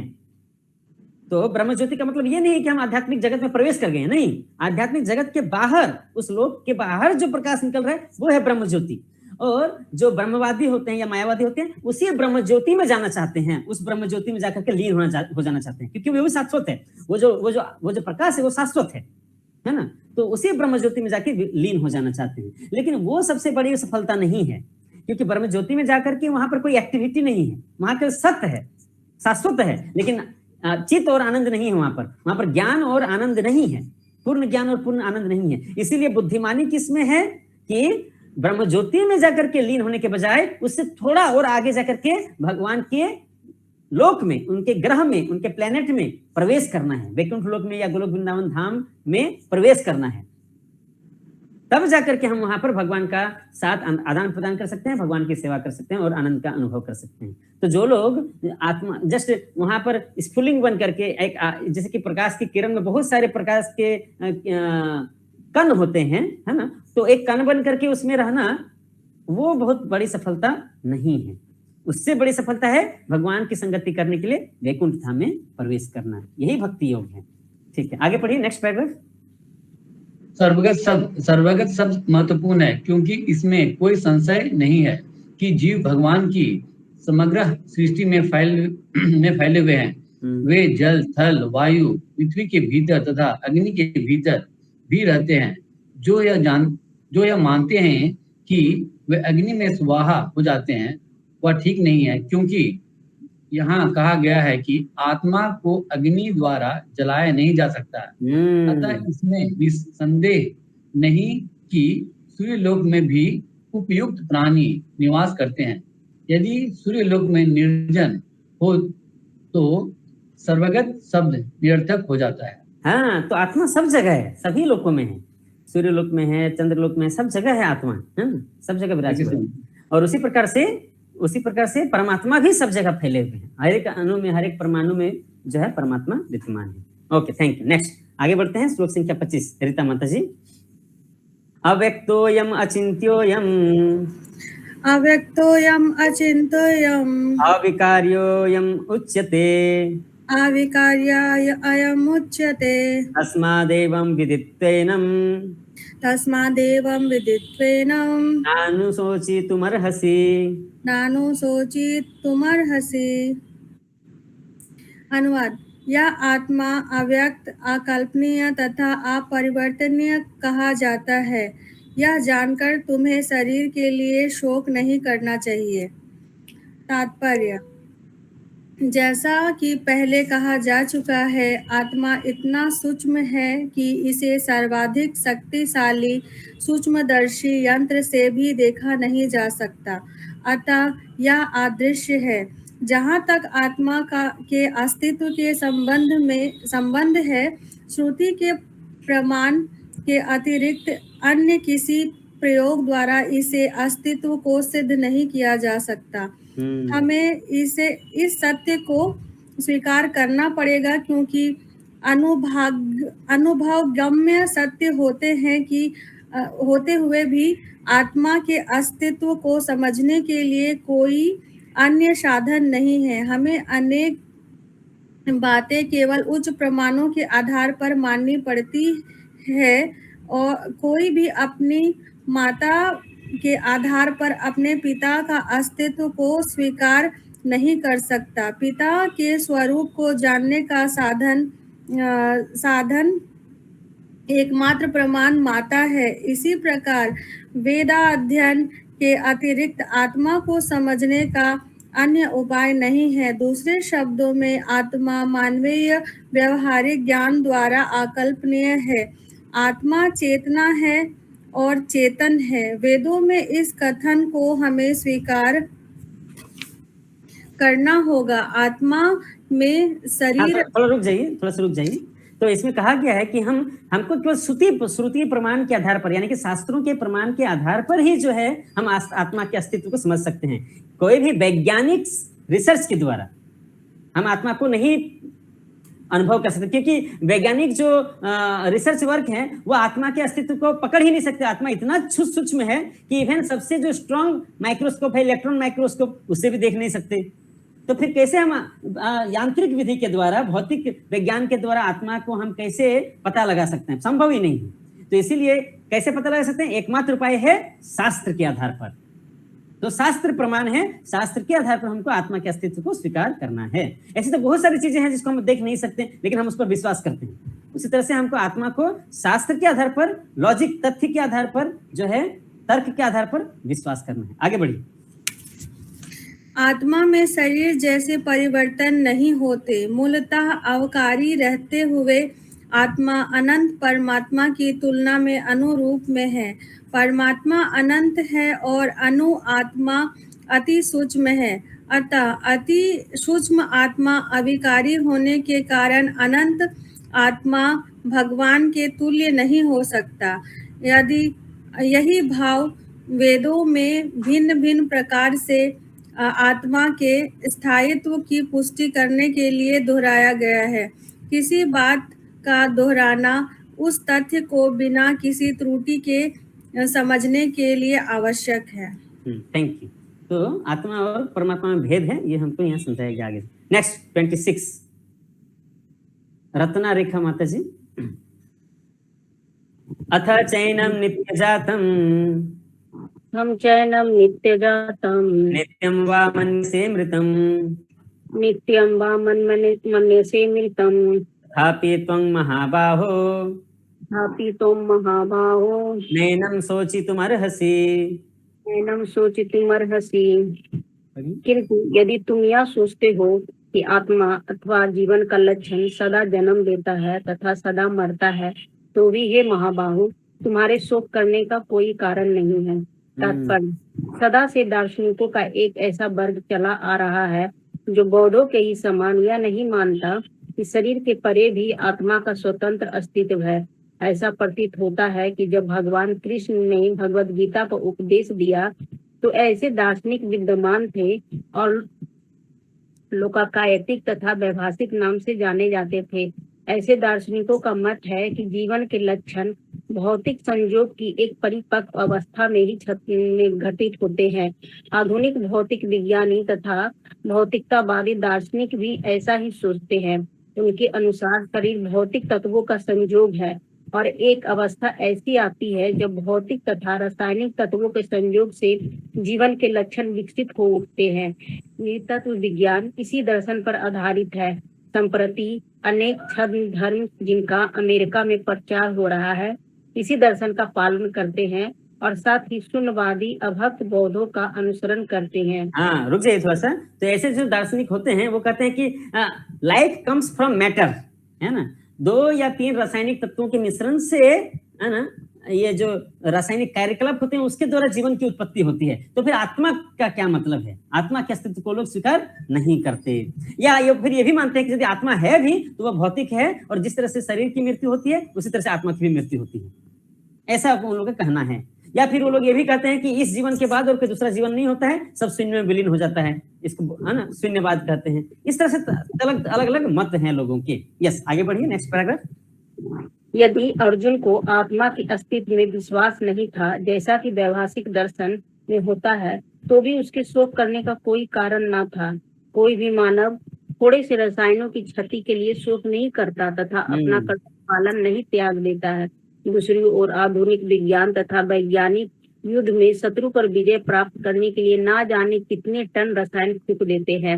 वैभाषिक दर्शन के अनुसार आत्मा शरीर के क्षय होते ही लुप्त हो जाता है। अतः प्रत्येक दशा में चाहे अर्जुन इस वैदिक मान्यता को स्वीकार करता कि अनु आत्मा का अस्तित्व है या कि वह आत्मा के अस्तित्व को स्वीकार नहीं करता, उसके लिए शोक करने का कोई कारण न था। इस सिद्धांत के अनुसार चूंकि पदार्थ से प्रत्येक क्षण असंख्य जीव उत्पन्न होते हैं और नष्ट होते रहते हैं, अतः ऐसी घटनाओं के लिए शोक करने की कोई आवश्यकता नहीं है।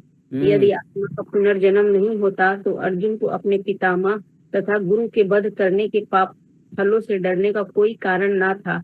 किंतु साथ ही कृष्ण ने अर्जुन को व्यंग पूर्वक महाबाहु कहकर संबोधित किया, क्योंकि उसे वैभाषिक सिद्धांत स्वीकार नहीं था जो वैदिक ज्ञान के प्रतिकूल है। क्षत्रिय होने के नाते अर्जुन का संबंध वैदिक संस्कृति से था और वैदिक सिद्धांतों का पालन करते रहना ही उसके लिए शोभनीय था। हरे कृष्ण। यहाँ पर ये सेंटेंस इंपॉर्टेंट है कि यदि आत्मा का पुनर्जन्म नहीं होता तो अर्जुन को अपने पितामह तथा गुरु के वध करने के पाप फलों से डरने का कोई कारण नहीं था। कि भाई अगर हम पुनर्जन्म को मानते नहीं हैं, यदि आप पुनर्जन्म को विश्वास नहीं करते हो, तब तो और भी कोई डरने की बात नहीं है। तो तुम यदि किसी को मार दोगे तो उससे तो पाप का कोई मतलब नहीं बनता, क्योंकि पुनर्जन्म तो होता नहीं है, तो पाप कहाँ से लगेगा फिर, है ना। तो पाप फल से डरने का कोई कारण नहीं है। तो अगर भौतिक दृष्टिकोण से भी देखा जाए, जो आत्मा का अस्तित्व को स्वीकार नहीं करता है, पुनर्जन्म को स्वीकार नहीं करता है, तो भी युद्ध करने से कोई खतरा नहीं है। इसलिए अर्जुन को युद्ध करना चाहिए। लेकिन अर्जुन तो भौतिकवादी नहीं था, यानी कि कहने का मतलब है कि वो शून्यवादी या मायावादी या, है ना, अवैदिक नहीं था। वो तो वैदिक संस्कृति को मानने वाला था, है ना। तो वैदिक सिद्धांतों का पालन करते हुए उसे युद्ध करना चाहिए। नेक्स्ट आगे बढ़ते हैं, श्लोक संख्या 27। मानस प्रभु। जातस्य हि ध्रुवो मृत्युर्, जातस्य हि ध्रुवो मृत्यु, ध्रुवं जन्म मृतस्य च, ध्रुवं जन्म मृतस्य च, तस्मात् अपरिहार्यार्थे, तस्मात् अपरिहार्यार्थे, न त्वं शोचितुमर्हसि, न त्वं शोचितुम् अर्हसि। जिसने जन्म लिया है उसकी मृत्यु निश्चित है और मृत्यु के पश्चात पुनर्जन्म भी निश्चित है। अतः अपने अपरिहार्य कर्तव्य पालन में तुम्हें शोक नहीं करना चाहिए। तात्पर्य श्री प्रभुपाद की जय। मनुष्य को अपने कर्मों के अनुसार जन्म ग्रहण करना होता है और एक कर्म अवधि समाप्त होने पर उसे मरना होता है। जिससे वह दूसरा जन्म ले सके। इस प्रकार मुक्ति प्राप्त किए बिना ही मनुष्य जन्म मृत्यु का ये चक्र चलता रहता है। जन्म मरण के इस चक्र से वृथा हत्या, वध या युद्ध का समर्थन नहीं होता, किंतु मानव समाज में शांति तथा व्यवस्था बनाए रखने के लिए हिंसा तथा युद्ध अपरिहार्य है। कुरुक्षेत्र का युद्ध भगवान की इच्छा होने के कारण अपरिहार्य था और सत्य के लिए युद्ध करना क्षत्रिय का धर्म है। अतः अपने कर्तव्य का पालन करते हुए वह स्वजनों की मृत्यु से भयभीत या शोकुल क्यों था?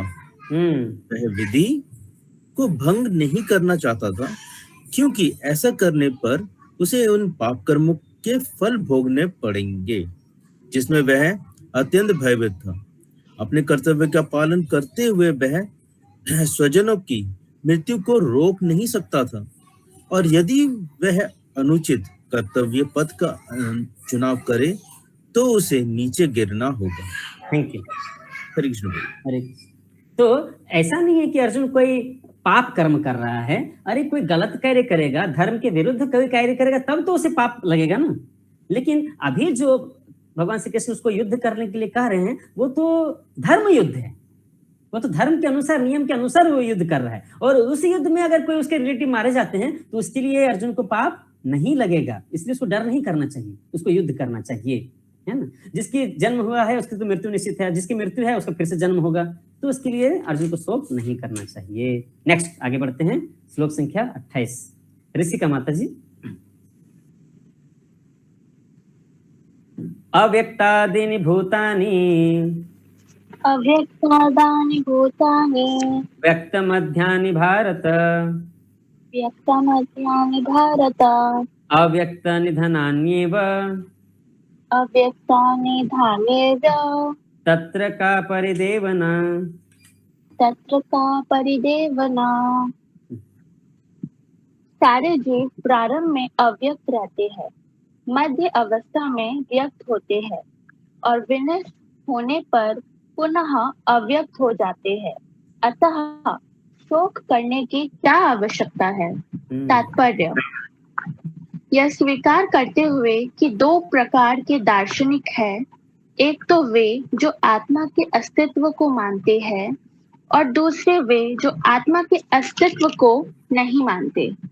कहा जा सकता है कि किसी भी दशा में शोक करने का कोई कारण नहीं है। आत्मा के अस्तित्व को न मानने वालों को वेदांतिवादी नास्तिक कहते हैं। यदि हम तर्क के लिए इस नास्तिकवादी सिद्धांत को मान भी ले तो भी शोक करने का कोई कारण नहीं है।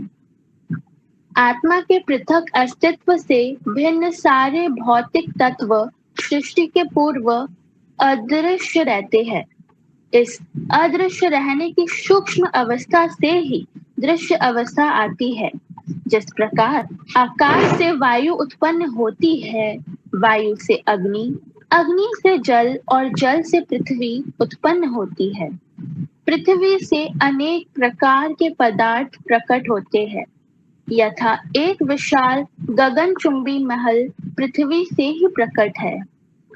जब इसे ध्वस्त कर दिया जाता है तो वह अदृश्य हो जाता है और अंततः परमाणु रूप में बना रहता है। शक्ति संरक्षण का नियम बना रहता है, किंतु कालक्रम से वस्तुओं प्रकट तथा अप्रकट होती रहती है। अंतर इतना ही है। अतः प्रकट होने, व्यक्त या अप्रकट, अव्यक्त होने पर शोक करने का कोई कारण नहीं है। यहाँ तक कि अप्रकट अवस्था में भी वस्तुएं समाप्त नहीं होती। प्रारंभिक तथा अंतिम दोनों अवस्थाओं में ही सारे तत्व अप्रकट रहते हैं। केवल मध्य में वे प्रकट होते हैं और इस तरह इससे कोई वास्तविक अंतर नहीं पड़ता। हाँ, थोड़ा वेट कीजिए। इसमें बहुत इंपॉर्टेंट चीज बताया गया है कि जो वस्तुएं हैं, अगर हम आत्मा के अस्तित्व को नकार भी दें, दो तरह के लोग हैं, जो एक जो आत्मा के अस्तित्व को स्वीकार करते हैं, दूसरा जो आत्मा के अस्तित्व को स्वीकार नहीं करते हैं। तो हम यदि आत्मा के अस्तित्व को कुछ समय के लिए स्वीकार ना भी करें तो भी शोक करने की आवश्यकता नहीं है। मान लीजिए ये शरीर ही है जो अभी मारा जा रहा है अर्जुन के द्वारा, तो हर वस्तु जो है प्रारंभ में अव्यक्त रहता है, हर जीव प्रारंभ में अव्यक्त रहता है, फिर मध्य में जो व्यक्त होता है, जिसकी अभी हम जीवित हैं, और बाद में फिर मृत हो जाएंगे, अव्यक्त हो जाएंगे। तो इसीलिए ये तो परिवर्तन चलता रहेगा, व्यक्त होना अव्यक्त होना। तो इसके लिए शोक करने की क्या आवश्यकता है? आज अर्जुन के दादाजी और गुरु द्रोण अभी व्यक्त अवस्था में हैं, और अगर युद्ध में मारे जाते हैं तो वो अव्यक्त अवस्था में चले जाएंगे, लेकिन फिर से वो बाद में अव्यक्त से व्यक्त होंगे। यह चक्र चलता रहेगा, तो इसलिए शोक करने की आवश्यकता नहीं है। आगे बढ़िए, नेक्स्ट पैराग्राफ। यदि हम भगवत रुक जाइए, और एक इसमें जो दिया गया है बहुत महत्वपूर्ण चीज दिया गया है, energy conservation, law of conservation of energy. हम लोग सभी को स्कूल में पढ़े इसको, कि एक ऊर्जा को दूसरे ऊर्जा में परिवर्तित किया जा सकता है, या ऊर्जा को मास में E = mc², है ना। ऊर्जा को मास को हिंदी में क्या कहते हैं? अभी हिंदी में इसको क्या कहेंगे? MASS, मास मतलब परिमाण में, किसी द्रव्य में परिवर्तित किया जा सकता है। ऊर्जा को किसी द्रव्य में या पदार्थ में परिवर्तित किया जा सकता है, पदार्थ को ऊर्जा में परिवर्तित किया जा सकता है, एक पदार्थ को दूसरे पदार्थ में परिवर्तित किया जा सकता है, या एक ऊर्जा को दूसरे ऊर्जा में परिवर्तित किया जा सकता है। जैसे कि हम लोग इलेक्ट्रिक एनर्जी को मैकेनिकल एनर्जी, पंखा घुमाते तो मैकेनिकल एनर्जी में कन्वर्ट हो गया है। वहां पर जो डैम में जो मोटर घूमता है, वहां पर मैकेनिकल एनर्जी को इलेक्ट्रिक एनर्जी में कन्वर्ट किया जाता है। उसी तरह से एक एनर्जी को दूसरे एनर्जी में कन्वर्ट कर रहे हैं, लेकिन एनर्जी कंजर्वेशन हर जगह है। Law of conservation of energy हर जगह है। जितना एनर्जी पहले था उतना ही एनर्जी अभी भी रहेगा, चाहे वो पदार्थ के रूप में रहे या फिर वो ऊर्जा के रूप में रहे या किसी और रूप में रहे। इसलिए भी अगर कोई मारा जा रहा है तो ऊर्जा एनर्जी कंजर्वेशन लॉ के अनुसार कुछ भी नष्ट नहीं हुआ है, वो दूसरे रूप में केवल चला गया है बस। तो इसलिए शोक करने की कोई आवश्यकता नहीं है। यस, आगे का पैराग्राफ पढ़िए। यदि हम भगवत गीता के इस वैदिक निष्कर्ष को मानते हैं कि ये भौतिक शरीर काल क्रम में नाशवान है, अंतवंता इमे देहा, किंतु आत्मा शाश्वत है, नित्यस्योक्ता शरीरनः, तो हमें यह सदा स्मरण रखना होगा कि यह शरीर वस्त्र परिधान के समान है। अतः वस्त्र परिवर्तन होने पर शोक क्यों? शाश्वत आत्मा की तुलना में भौतिक शरीर का कोई यथार्थ अस्तित्व नहीं होता। यह स्वप्न के समान है। स्वप्न में हम आकाश में उड़ते या राजा की भांति रथ पर आरूढ़ हो सकते हैं, किंतु जागने पर देखते हैं कि ना तो हम आकाश में हैं ना रथ पर। वैदिक ज्ञान आत्म साक्षात्कार को भौतिक शरीर के अस्तित्व के आधार पर प्रोत्साहन देता है। अतः चाहे हम आत्मा के अस्तित्व को माने या ना माने, शरीर नाश के लिए शोक करने का कोई कारण नहीं है। Thank you. तो चाहे हम आत्मा को स्वीकार करें चाहे नहीं करें, परिवर्तन तो अवश्य संभावी है। परिवर्तन होना ही है, जो प्रकट है वो अप्रकट होगा और जो अप्रकट है वो फिर से प्रकट होगा। इसलिए शोक करने की कोई आवश्यकता नहीं। आगे बढ़ते हैं, नेक्स्ट श्लोक संख्या 29, और 2 श्लोक बचा है, 29 और 30, इसको हम लोग पूरा करेंगे। ममता माता जी पढ़े हैं क्या? हाँ, हरे कृष्ण। हरे कृष्ण। आश्चर्यवत् पश्यति कश्चिदेन, आश्चर्यवत् पश्यति कश्चिदेन, आश्चर्यवत् वदति तथैव चान्यः, आश्चर्यवत् वदति तथैव चान्यः, आश्चर्यवच्चैन्मन्य शृणोति, आश्चर्यवच्चैन्मन्य शृणोति, श्रुत्वाप्ययेनं वेद न चैव कश्चित्, श्रुत्वाप्ययेनं वेद चैव कश्चित्। हरे कृष्ण। कोई आत्मा को आश्चर्य से देखता है, कोई इसे आश्चर्य की तरह बताता है, तथा कोई इसे आश्चर्य से सुनता है, किंतु कोई इसके विषय में सुनकर भी कुछ नहीं समझ पाते। क्योंकि गीतोपनिषद उपनिषदों के सिद्धांत पर आधारित है, अतः कठोपनिषद में इस श्लोक का होना कोई आश्चर्यजनक नहीं है। श्रवणायपि बहुवीर्यो न लभ्य वजनो अपि बहुयं न विद्यु, आश्चर्य वक्ता कुशलोऽस्य लब्धा आश्चर्य अस्य ज्ञाता कुशला नो शिष्टः। विशाल पशु, विशाल वट वृक्ष तथा 1 इंच स्थान में लाखों करोड़ों की संख्या में उपस्थित सूक्ष्म कीटाणुओं के भीतर अणु आत्मा की उपस्थिति निश्चित रूप से आश्चर्यजनक है। अल्पज्ञ तथा दुराचारी व्यक्ति अणु आत्मा के स्फुलिंग के चमत्कारों को नहीं समझ पाता। भले ही उसे बड़े से बड़ा ज्ञानी जिसने विश्व के प्रथम प्राणी ब्रह्मा को भी शिक्षा दी थी क्यों ना समझाए। वस्तुओं के स्थूल भौतिक बोध के कारण इस युग के अधिकांश व्यक्ति इसकी कल्पना नहीं कर सकते कि इतना सूक्ष्म कण किस प्रकार इतना विराट तथा इतना लघु बन सकता है। अतः लोग आत्मा को उसकी संरचना या उसके विवरण के आधार पर ही आश्चर्य से देखते हैं। इंद्र तृप्ति की बातों में फंसकर लोग भौतिक शक्ति माया से इस तरह मोहित होते हैं कि उनके पास आत्मज्ञान को समझने का अवसर ही नहीं रहता। यद्यपि यह तथ्य है कि आत्मज्ञान के बिना सारे कार्य का दुष्परिणाम जीवन संघर्ष में पराजय के रूप में होता है। संभवतः उन्हें इसका कोई अनुमान नहीं होता कि मनुष्य को आत्मा के विषय में चिंतन करना चाहिए और दुखों का हल खोज निकालना चाहिए। आत्मा का इतना दिव्य गुण है, जैसे कि हम लोग अभी तक चर्चा कर रहे हैं, वो इतना छोटा है, उसको हवा से सुखाया नहीं जा सकता है, पानी से गलाया नहीं जा सकता, और बहुत सारे गुण हैं। इतना गुण है कि लोग इसको आश्चर्य से देखता है। कुछ लोग हैं जिसको आश्चर्य से देखते हैं, कुछ लोग इसको आश्चर्यपूर्वक वर्णन करते हैं, कुछ लोग इसके गुणों का आश्चर्यपूर्वक श्रवण करते हैं, और कुछ लोग तो ऐसे भी हैं कि सुन करके भी समझ नहीं पाते इसको। यह आत्मा इतना दिव्य है और इतना आश्चर्यमय है, तो इसका वर्णन यहाँ पर किया गया है। आगे, अच्छा आगे भी है इसमें, यस पढ़िए। हाँ, हरे कृष्ण। ऐसे थोड़े से लोग जो आत्मा के विषय में सुनने के इच्छुक है अपनी संगति पाकर भाषण सुनते हैं, किंतु कभी कभी अज्ञान हुआ कि परमात्मा तथा अणु आत्मा को एक समझ बैठते हैं। ऐसा व्यक्ति खोज पाना कठिन है जो परमात्मा अणु आत्मा उनके पृथक पृथक कार्यों तथा संबंधों एवं अन्य विस्तारों को सही ढंग से समझ सके।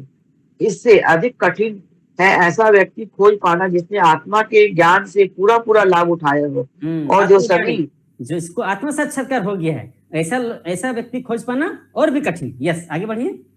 हाँ, जो सभी पक्षों से आत्मा की स्थिति का सही से निर्धारण कर सके, किंतु यदि कोई किसी तरह से आत्मा के विषय को समझ लेता है तो उसका जीवन सफल हो जाता है। इस आत्मज्ञान को समझने का सरलतम उपाय यह है कि अन्य मतों से विचलित हुए बिना परम प्रमाण भगवान कृष्ण द्वारा कथित भगवत गीता के उपदेशों को ग्रहण कर लिया जाए। किंतु इसके लिए भी इस जन्म में या पिछले जन्मों में प्रचुर तपस्या की आवश्यकता होती है, तभी कृष्ण को श्री भगवान के रूप में स्वीकार किया जा सकता है। पर कृष्ण को इस रूप में जानना शुद्ध भक्तों की अहेतु की कृपा से ही होता है, अन्य किसी उपाय से नहीं। तो ये हमारा तो ये हमारा कितना बड़ा सौभाग्य है कि हम अभी कृष्ण को भगवान के रूप में स्वीकार कर चुके हैं।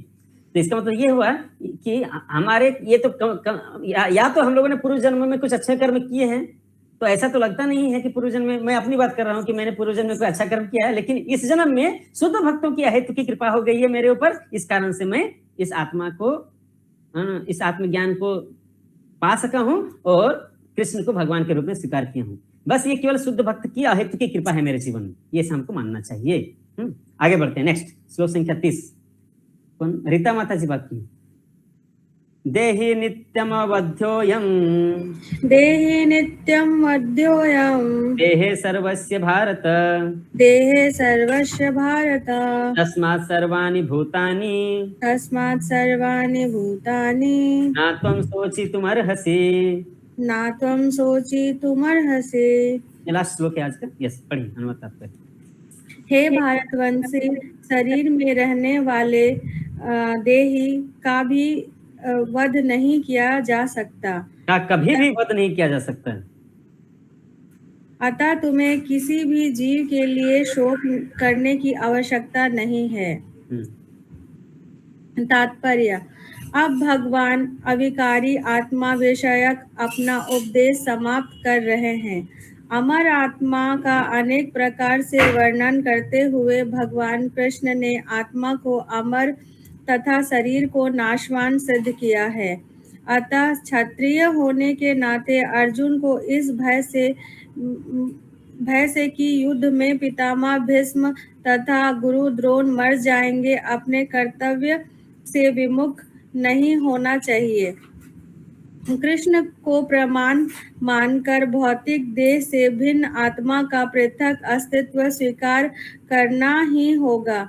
यह नहीं कि आत्मा जैसी कोई वस्तु नहीं है या कि जीवन के लक्षण रसायनों की अंतःक्रिया के फलस्वरूप एक विशेष अवस्था में प्रकट होते हैं। यद्यपि आत्मा अमर है, किंतु इससे हिंसा को प्रोत्साहित नहीं किया जाता। फिर भी युद्ध के समय हिंसा का निषेध नहीं किया जाता, क्योंकि तब इसकी आवश्यकता रहती है। ऐसी आवश्यकता को भगवान की आज्ञा के आधार पर उचित ठहराया जा सकता है, स्वेच्छा से नहीं। तो जब युद्ध आवश्यक है तो उस समय जो हिंसा हो रहा है उसको हम उससे पाप होगा ऐसा नहीं समझना चाहिए, हिंसा का निषेध नहीं करना चाहिए। Hare Krishna, thank you very much. Any question, any comments? कुछ प्रश्न है तो पूछ सकते। हरे कृष्ण प्रभु जी। स्क्रीन शेयरिंग ऑफ कर दीजिए प्रभु। किन्हीं का कोई प्रश्न है? सबको समझ में आ रहा है सब्जेक्ट मैटर? इस तरह से हम लोग पैराग्राफ बाय पैराग्राफ पढ़ रहे हैं, तो ये आप लोग के लिए अच्छा है क्या? आपको लग रहा है कि इसमें ज्यादा टाइम लग रहा है प्रभु जी? ऐसा बोल सकते हैं? ये बहुत अच्छा लग रहा है, देखिए मैं आपको मैं सच्चाई बताता हूँ। जनरली भक्ति शास्त्री क्लासेस में ऐसा हम लोग चैप्टर को एकदम लाइन बाय लाइन पढ़ाई नहीं करते। जैसे मैं एज ए टीचर उसको क्या करता हूँ, समराइज करके हम आपको प्रस्तुत करते हैं, लेकिन उसमें हम फिर उतना डिटेल में नहीं जा पाएंगे, है ना। लेकिन चूंकि आपका ये जो बैच है अभी, तो ये तो फर्स्ट मॉड्यूल है ना, फर्स्ट यूनिट है, अभी शुरुआत हुआ जस्ट। आप में से यहाँ पर बहुत वरिष्ठ वैष्णव भी यहाँ पर हैं, वैष्णव यहाँ पर बैठ कर क्लास कर रहे हैं। तो ये तो हम लोग जैसे एक एक लाइन पढ़ रहे हैं, इससे क्या हम बहुत डिटेल से सब्जेक्ट मैटर को समझ सकते हैं, है ना। ये हम लोग के लिए बहुत लाभदायक है। इससे क्या होगा ना, हमारा सारा कंसेप्ट जो है विज्ञान, ये जो विज्ञान है, जो आत्मा का विज्ञान है, इसको हम बहुत अच्छी तरह से क्लियर कर सकते हैं। सारा कंसेप्ट, सारा लॉजिक, है ना, ये हमारा बहुत अच्छी तरह से हम समझ सकते हैं। इसीलिए हम जो है कोशिश कर रहे हैं, मैं कोशिश कर रहा हूँ कि एक भी पॉइंट को मिस किए बिना हम अच्छे से प्रपात के द्वारा दिए गए तात्पर्य का हम लोग विश्लेषण करें अच्छे से। ये हम सबके लिए लॉन्ग टर्म में बहुत फायदेमंद रहेगा। थोड़ा समय लग रहा है इसमें, अदरवाइज आप अगर चाहेंगे तो मैं 2 घंटे के क्लास को 1 घंटे में भी कंप्लीट कर सकता हूँ। ये बड़ी बात नहीं है क्लास को जल्दी कंप्लीट कर देना, लेकिन बड़ी बात है कि हम सब्जेक्ट को अच्छी तरह से समझें। और यदि हम अच्छे से पढ़ाई करेंगे, जैसे कि हम यहाँ paragraph by paragraph, line by line पढ़ रहे हैं, अगर क्लास में ही यदि हम पूरी तरह अटेंटिव रहे, मैं बार बार आपको बोल रहा हूँ, और जो भी डाउट्स है उसको यदि क्लियर करते रहे, ऐसे तो डाउट्स ज्यादा आएगा नहीं। इसलिए प्रभुपाद जी ने तात्पर्य को इतने अच्छे से समझाया है कि ज्यादा आपको कंफ्यूजन नहीं रहेगा, ज्यादा प्रश्न नहीं रहेंगे। और यदि वो प्रश्न है भी तो हम पूछ सकते हैं, पूछना है और उसको क्लियर करना है। यदि हम शुरुआत में ही इसको अच्छे से समझते जाएंगे तो बाद में भगवत गीता कंप्लीट होते होते आप बहुत ही शक्तिशाली बन जाएंगे भगवत भक्ति में, ये जो गीता के ज्ञान में, ये पूरा विश्वास है मेरा। ठीक है, तो अभी यहाँ आज के टॉपिक में किसी कुछ प्रश्न है तो पूछ सकते हैं। प्रभु। यस आकाश प्रभु, बोलिए। प्रभु जी, ऊपर में जो हम लोग श्लोकास जो पढ़े थे, नैनम छिंदम शस्त्राणी नैनम देहित पावका, तो उसमें श्री कृष्ण क्या कहना चाहते हैं, एक बार थोड़ा फिर से क्लियर कर देंगे क्या? देखिए उन्होंने तो यही कहते, नैनम छिंदंती शस्त्राणी, आत्मा को किसी भी शस्त्र से काटा नहीं जा सकता है, क्योंकि आत्मा का साइज इतना छोटा है, उसको कैसे काटेंगे वाला शस्त्र से? नैनम दहति पावक, उसको आग से भी नहीं जला सकते। आग तो हमको आंख से दिखाई देता है, लेकिन आत्मा तो आंख से दिखता नहीं है, तो जलाएंगे कैसे आप, है ना। ना सो नैनम दहति पावक, ना क्या है फिर आगे प्रभु जी तो श्लोकास याद कर लिया था। ना सोचियति मारुता, तो उसको पानी से भी भिगोया नहीं जा सकता है। पानी तो दिखता है, पानी का साइज है, आत्मा का तो कोई साइज है ही नहीं, देख ही नहीं पता, पानी से किसे भिगोएंगे हम। और हवा से भी सुखा नहीं सकते हैं। हवा को देखिए, हवा को देख नहीं सकते, लेकिन हवा को महसूस कर सकते हैं। लेकिन आत्मा अगर बाहर में है तो उसको महसूस भी हम नहीं कर सकते। ये जड़ इंद्रिय के द्वारा, आत्मा किसी आध्यात्मिक है, इसलिए जड़ इंद्रिय के द्वारा आत्मा को अनुभव भी नहीं किया जा सकता है। तो इस तरह से जब आत्मा को हम किसी भी प्रकार से भौतिक इंद्रियों के द्वारा अनुभव नहीं कर सकते, तो फिर इसको जलाना, काटना, भिगोना, ये तो संभव ही नहीं है। तो अर्जुन जो कह रहा है कि मैं इसको मारूंगा, तो आप किसी को मारने वाले कौन होते हैं? वो तो आत्मा है, और आत्मा को आप मार ही नहीं सकते। ना तो आप अपने शस्त्र से उसको काट सकते हैं, ना तो आप अपने अग्नि अस्त्र से उसको जला सकते हैं, ना तो अपने वरुण अस्त्र से उसको भिगो सकते हैं। संभव नहीं है, इसलिए डर नहीं करना चाहिए। यही तात्पर्य, ठीक है। ओके, और किसी कुछ प्रश्न है? हरे कृष्ण प्रभु। यस मनस प्रभु, जैसे आपने बताया कि मतलब शरीर, 2 शरीर मिलने पे तीसरा जैसे शरीर उत्पन्न होता है, फिर वहां पे आत्मा का प्रवेश होता है, तब जाके वो जीव बनता है। यस। सो प्रभु, मेरा सेम क्वेश्चन फॉर प्लांट्स, मतलब प्लांट्स में कैसे होता है ये चीज? प्लांट्स, हाँ, ये जो है ये पशुओं के लिए है और मनुष्य के लिए, जो पौधों के लिए जो होता है वो उसका अलग विज्ञान है। उसमें क्या होता है, बीज से ही डेवलप होता है, दोनों बीज में ही होता है। अभी मैं वो विज्ञान भूल गया हूँ, बहुत पहले पढ़ा हूँ, क्लास 11, 12 में, 10th में पढ़े थे सब, साइंस में, बायोलॉजी में पढ़ाया जाता था कि पौधे में कैसे होता है। तो उसमें जो बीज होता है ना, उसी से डेवलपमेंट होता है, ठीक है। जैसे कि इसमें 2 जेंडर चाहिए, इसमें दोनों चीज एक ही पौधे में ही रहता है और उस बीज से पौधा बड़ा होता है। लेकिन आत्मा जो है, अब जब उस बीज को हम दूसरे जगह जब लगाते हैं, फिर उससे पौधा बड़ा होता है, तो आत्मा कहाँ से, वो उसका अलग अस्तित्व है। बिना आत्मा के पेड़ फिर बड़ा नहीं हो सकता है, ग्रो नहीं कर सकता है।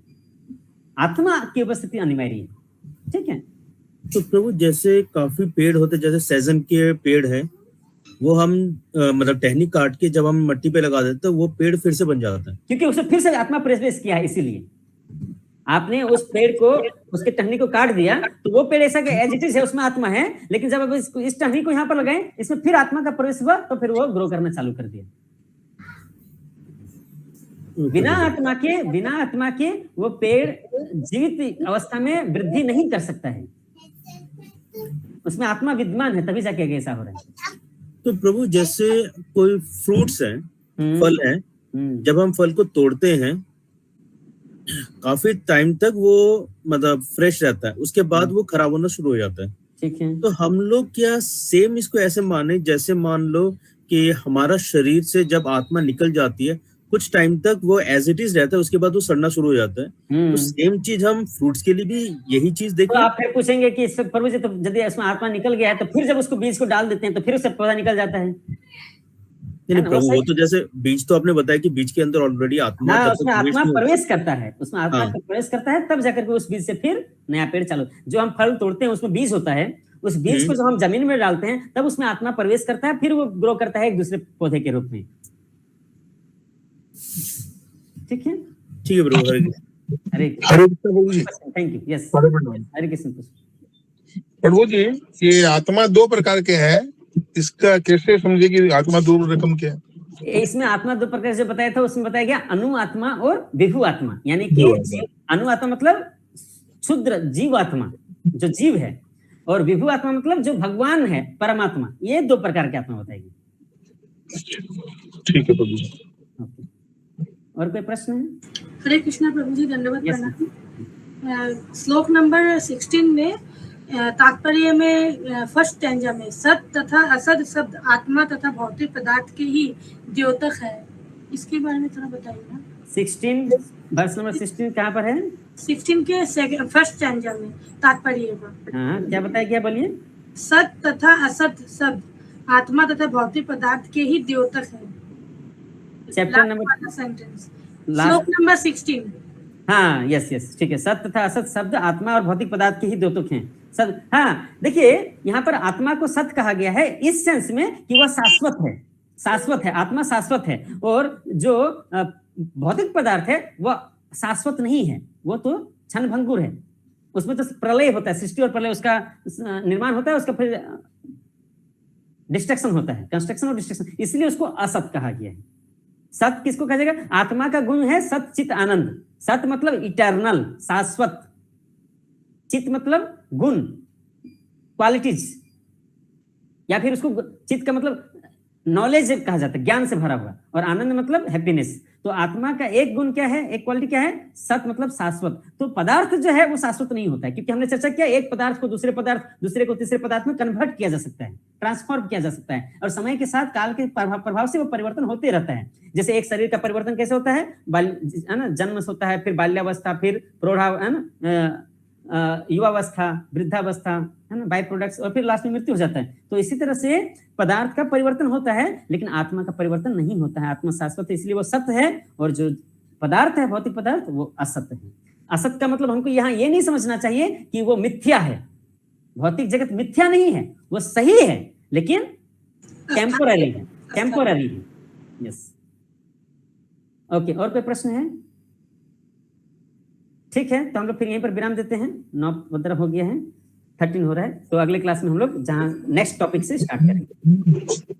हरे कृष्णा हरे कृष्णा कृष्णा कृष्णा हरे हरे, हरे राम राम राम हरे हरे। जय श्री राधा गोविंद गौर नटराज की जय, जगन्नाथ बलदेव सुभद्रा महारानी की जय, जगत गुरु श्रील प्रभुपाद की जय, समवेत गौर भक्त बिंद की जय, निताय गौर परमानंदे हरि हरि बोल। Thank you very much. Hare Krishna Prabhu ji.